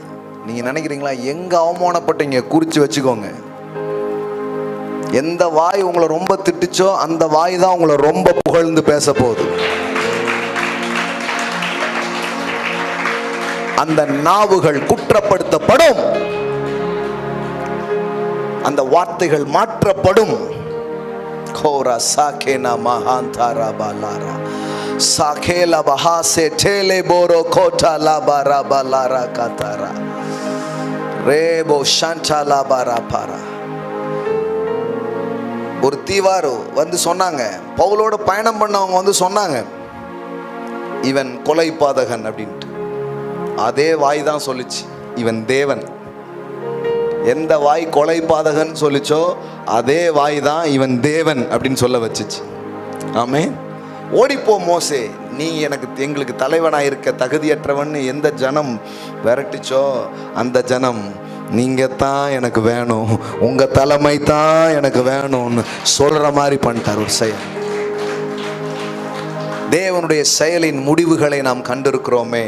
மா கோலாபாரா சதாரானா காதாரா ராகானாமா ஷடல ஹாதேரே போலோ கோலாபாரா காதாரா பாலாரா நே மஹாசா தேனே மெஹன்தோரா பஹாசே தேரே பெலே பெரேகேலா பாரா பாலாரா. அவருடைய அன்பின் பிரசன்னத்தை நோக்கி பார்ப்போம் இந்த காலை வேளையில. இது வெறும் ஏதோ ஆறுதலுக்கான வார்த்தைகள் அல்ல. நான் அடிக்கடி சொல்றது தான். இல்லை அது சொல்லலாம், ஆறுதலுக்காக சொல்லலாம். ஆனால் வெறும் ஆறுதல் படுத்தி இதுதான் நிஜம். It's a prophetic picture, it's a big picture. உங்கள் வாழ்க்கையில் என்ன நடந்துட்டு இருக்கு, உங்கள் வாழ்க்கையில் என்ன நடக்க போகுது, உங்கள் வாழ்க்கை எப்படி இருக்க போகுது, எல்லாமே ரொம்ப தெளிவாக இருக்குதுங்க. சில நேரங்கள் உங்கள் வாழ்க்கையில் வரும் போராட்டங்களே அந்த சத்தங்களை உங்களுக்கு எழுப்பி காட்டி கொண்டிருக்கிறது. ரஹனமா, சரீரமா, பொருளாதாரமா, உறவுகளா, அந்த போராட்டத்துக்கு அப்புறம் அதை விட்டுறலாம், அதை நிறுத்திடலான்னு உங்களுக்கு தோணும். அங்குதான் உங்கள் சாதனைகளை தேவன் வைத்திருக்கிறார், அங்கதான் உங்கள் வெற்றிகளை தேவன் வைத்திருக்கிறார். ஷேகேனா மானா ஹாதா ராபா லாகோ ராபா லாரா ரீனா ஹாசா தோராபா ஷேகே ராபா லாகா தாராபா டாலாரா. ஒருவேளை ரொம்ப நல்லா இருக்குது, ஆனால் இதை எப்படி நான் ஃபேஸ் பண்ண போகிறேன், எப்படி தாண்டி போக போகிறேன் அப்படின்னு நினச்சிங்கன்னா அதுக்கான கிரேஸ் அவர் உங்களுக்கு தருவார், அதற்கான பலனை அவர் உங்களுக்கு தருவார்.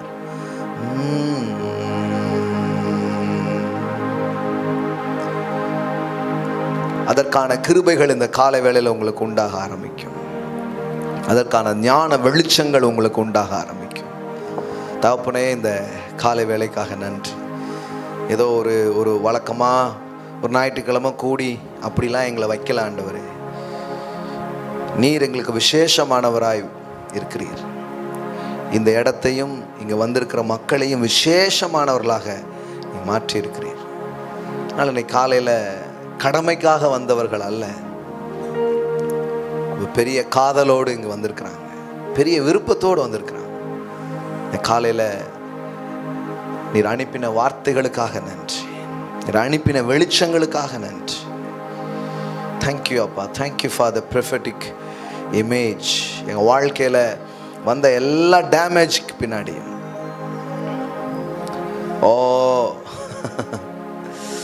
நீங்கள் வச்சிருக்கிற உயரிய காரியங்களை நாங்கள் பார்க்கும்படி செய்த கிருபைகளுக்காக நன்றி.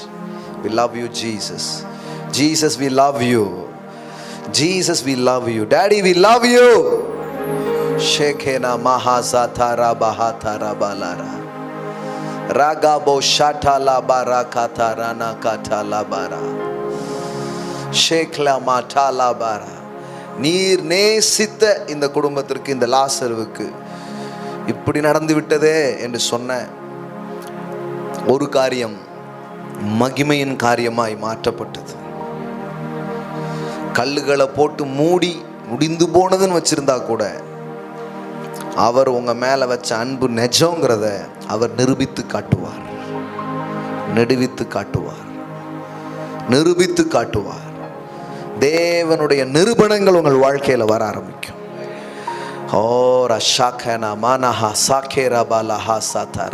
அந்த காலை வேளையில இந்த வார்த்தை அனுப்பப்படும் பொழுது எங்களுக்கான காரியங்கள் நடந்து கொண்டிருக்கிறது, சில காரியங்கள் நடந்து முடிந்திருக்கிறது, சிலதெல்லாம் நாங்கள் பார்க்க போகிறோம். அதுக்காக நன்றி செலுத்துகிறேன் ராஜா. Thank you daddy, thank you daddy. தேடியும் நீ காணாதிருப்பாய். Thank you daddy, thank you daddy. எங்கள் நாவை நீ திருப்பினதற்காக நன்றி, எங்கள் இருதயத்தை நீர் நிரப்பினதற்காக நன்றி. இந்த காலை வேளையில் என்ன வேணுமோ அதை எங்களை நோக்கி நீர் அனுப்பினதற்காக நன்றி. Thank you for the voice, thank you for the voice, thank you for the voice. Thank you அப்பா. இன்னும் அந்த சத்தத்தை உங்கள் பிள்ளைங்க தொடர்ந்து கேட்கட்டும், உங்கள் சத்தத்தில் அவங்க வாக் பண்ணட்டும், இன்னும் நெருக்கமாய் அதில் அவர்கள் வளரட்டும், பெருகட்டும் என்று ஆசீர்வதிக்கிறேன் இயேசுவின் நாமத்தினால் பிதாவே. ஆமென், ஆமென், ஆமென், ஆமென், ஆமென்.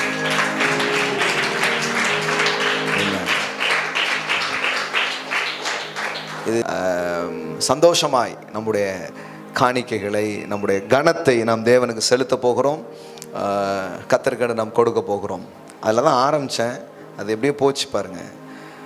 மனப்பூர்வமாய் எல்லாவற்றையும் செய்ய நாம் அழைக்கப்பட்டிருக்கிறோம். அவனவன் விசனமாயும் அல்ல, கட்டாயமாயும் அல்ல. சந்தோஷத்திலிருந்து கொடுங்க. ஒருவேளை ஃபினான்ஷியல் ஏரியாவில் தொடர்ந்து ஸ்ட்ரகிளை நீங்கள் பார்த்துருக்கீங்கன்னா, இன்றைக்கி சொல்கிற வார்த்தையை அப்படியே மார்க் பண்ணி வச்சுக்கோங்க. யார் கையிலையும் வராத ஒரு பெரிய பொருளாதாரம் உங்கள் கையில் வரப்போகுது. ஆமென். உங்கள் கையில் வரப்போகுது. உங்கள் கையில் வரப்போகுது. எந்த ஏரியாவில் ரொம்ப சஃபர் ஆகுறீங்களோ அங்கே தான் ஊற்றுகளை தேவன் வைத்திருக்கிறார். ஆமென். ஆமாம். அதனால் ஏந்துகிற இந்த கை கொடுக்குற கையாக இருக்கும். இதை நான் நம்புகிறேன் அப்படிங்கிற விசுவாசத்தில் தான் நம்ம கொடுக்க போகிறோம். ஆமென். நிறைய சாட்சிகள் இப்படி இந்த மாதிரி சாட்சி நிறைய நான் கேட்டிருக்கிறேன். போன வாரம் கூட நம்ம 2 சகோதரர்கள் அங்கே பின்னாடி இருக்கிறாங்க. அவங்க வந்து டிவியில் கேட்டுட்டு இங்கே வர்றாங்க. போன வாரம்னு சொல்கிறாங்க, கையில் கொண்டு வந்து காசை கொண்டு கொடுத்துட்டு கனம் பண்ணி சொல்கிறாங்க, இப்போ எங்களுக்கு அது உண்டாக ஆரம்பிச்சிடுச்சு அப்படின்ட்டு. ஆமென். உண்டாக ஆரம்பிச்சிடுச்சு அப்படின்ட்டு. ஆமென். பெரிய பெரிய சாட்சிலாம் இருக்குது. சின்ன சாட்சியும் சொல்லுவேன், பெரிய சாட்சியும் சொல்லுவேன் நான். ஏன்னா சில நேரம் அந்த நிலைமையில் நம்ம சிலர் இருப்போம், கொஞ்சம் ஒன்றுமே பார்க்கலன்னு நினைப்போம். அவங்களாம் இப்போ பார்க்க ஆரம்பிச்சிருக்கிறாங்க. சிலர் இன்னும் வேறு லெவலில் பார்க்குறாங்க. ஆமென். அதுவும் உங்கள் வாழ்க்கையில் நடக்க ஆரம்பிக்கும். ஆமென். ஸோ கரங்களை எடுத்துக்கொள்வோம். ஆன்லைனில் பார்க்குறீங்கன்னா ஆன்லைன் மூலமாக நீங்கள் கொடுக்கலாம். PhonePe or Google Pay, Paytms, ATMs எல்லாமே வச்சுருக்கிறாரு. மனம் உள்ளவன் என்ன பண்ணிட்டோம், கொண்டு வர கடவன். ஏன் கொண்டு வர சொல்கிறாரு? அவர் தான் கொடுத்தார் அப்படிங்கிறத நாம் கொடுப்பதின் மூலம் சொல்லுகிறோம். எந்த கட்டாயமும் கிடையாது. அதான் ஜிஓடி கிடையாது, இது ஜிஎஸ்டி ஜிஓடி அப்படி கிடையாது. சந்தோஷம். என் அப்பா எனக்கு கொடுத்தார், நான் அவரை கனம் பண்ணும்படியாய் கொண்டு வருகிறேன். ஐஸ்கிரீமை வாங்கி கொடுத்ததே அவர் தான், ஆனால் முதல்ல அவர் கொடுக்குறோம். சில பிள்ளைங்க பார்த்தீங்கன்னா அது அந்த தன்மை இருக்கும். வகையில் வந்தோடனே அம்மா சாப்பிட்றீங்களா, அப்பா சாப்பிட்றீங்களா, அதை கேட்கும்போது எப்படி இருக்கும் அந்த அம்மா அப்பாவுக்கும், அப்பா என்ன ஒரு அன்பு நம்ம பிள்ளைக்கு அப்படின்ட்டு. பார்த்தா அவங்க ஒன்றும் பெருசாக சாப்பிட மாட்டாங்க, அது இவங்க தான் எக்ஸ்ட்ரா கொடுப்பாங்க. ஆனால் இது ஒரு அண்டர்ஸ்டாண்டிங், இது புரியணும். இப்போ டைட்ஸ் அண்ட் ஆஃபரிங்ஸ் இதெல்லாம் கொடுத்தாதான் அன்பா, கொடுத்தாதான் அதான்னா அப்படிலாம் எந்த இதுவும் கிடையாது. ஆனால் நீங்கள் அப்பாவை எப்படி புரிஞ்சு வச்சுருக்கீங்க, அவருக்கு உங்கள் முதல் அன்பை எப்படி காட்ட விரும்புகிறீங்க, அதுதான் மேட்ரு. நீ கொடுக்கவில்லை என்றால் எல்லாம் கிடையாது. I want to honour my daddy. இது என்னால் உண்டாகலை, அது 1 ரூபாயோ 1 லட்சமோ 100 கோடியோ என் தேவனால் உண்டாயிற்று. ஆமென். ஸோ அதனால் நான் கொடுக்குறேன், அதனால் நான் கொண்டு வந்து தேவனை கனம் பண்ணுறேன். அதனால தான் வருமானம் வந்த உடனே அதில் முதல் கடி, முதல் கிஸ், முதல் ஃப்ரூட்ஸ் எடுத்து என்ன பண்ணுறோம், அவருக்கு நாம் கொண்டு வந்து செலுத்துகிறோம். ஆமென். அந்த மாதிரி செலுத்துவது தான் கிறிஸ்தவ வேத வசனத்தின் அடிப்படையில் செலுத்துகிற காரியமாக இருக்கிறது. அது பவுல் அப்போஸ்தலனும் அதான் சொல்கிறாரு, விசனமாய் அல்ல வசனமாய் செய்யுங்கள். விசனமாகவே பண்ணி ஒரு பிரயோஜனமும் கிடையாது. ஆமாம். ஸோ தேவன் நல்லவர். ஆமென். கரங்களை எடுத்துக்கோங்க. அப்பா, அந்த காலை வேளையில் இந்த இடத்துல விதைக்கும்படி, நன்றி செலுத்தும்படி அவங்க கொண்டு வந்திருக்கிற காணிக்கைகள், அவங்க கொண்டு வந்த இது வந்து பணம் அல்ல, இது வந்து ஹார்ட். ஏதோ பணம் கொடுக்குறோம் கடவுளுக்கு யார் பணம் கொடுக்க முடியும்? கடவுள் தான் நமக்கு எல்லாம் கொடுத்துருக்கிறார். ஆனால் கொடுத்தது அவர் தான். தாவீது சொன்னது போல், உமது கரத்தில் வாங்கி உமது கரத்திலே நான் அதை செலுத்துகிறேன். It's a beautiful thing. It's one kind of worship. இதுவும் ஒரு பெரிய ஒரு ஆராதனையாக இருக்கிறது. இந்த காலையில் நாங்கள் பலவிதமான ஆராதனைகளை இந்த இடத்தில் ஏறெடுத்தோம். இதுவும் ஒரு ஆராதனையாக இருக்கிறது. Giving is a worship. தேவன் அதை நுகர்ந்தார் என்று வேதம் சொல்லுகிறது. அவன் காணிக்கைகளை குறித்து அவர் சாட்சி கொடுத்தார் என்று வேதவசனம் சொல்லுகிறது.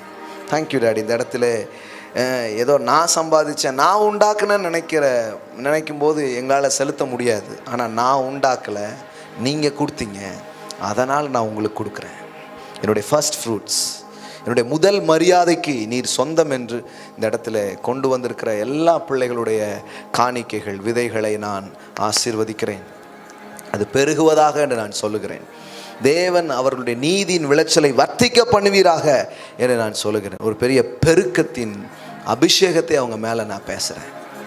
இங்கே இருக்கிற ஒரு பிள்ளைகள் கூட கை ஏந்துறவர்களாய் அல்ல, வாரி கொடுக்கிறவர்களாய் இருப்பார்களாக நான் சொல்லுகிறேன். என் தேவன் தமது மகிமையின் ஐஸ்வரியத்தின்படி குறைவுகள் எல்லாம் நிறைவாக்குவீராக நான் சொல்லுகிறேன். அது இந்த மாதிரியான ஒரு காலகட்டத்தில் ஆச்சரியமான பண வரவுகளையும் போஷிப்புகளையும் அவங்க வாழ்க்கைக்குள்ள நான் பேசுகிறேன். எப்படி இது எனக்கு வந்ததுன்னே தெரியலன்னு ஆச்சரியப்படுற மாதிரியான காரியங்கள் நடப்பதாக நான் பேசுகிறேன். இயேசுவின் உயர்ந்த நாமத்தினால் பிதாவே, ஆமென், ஆமென், ஆமென். Price God.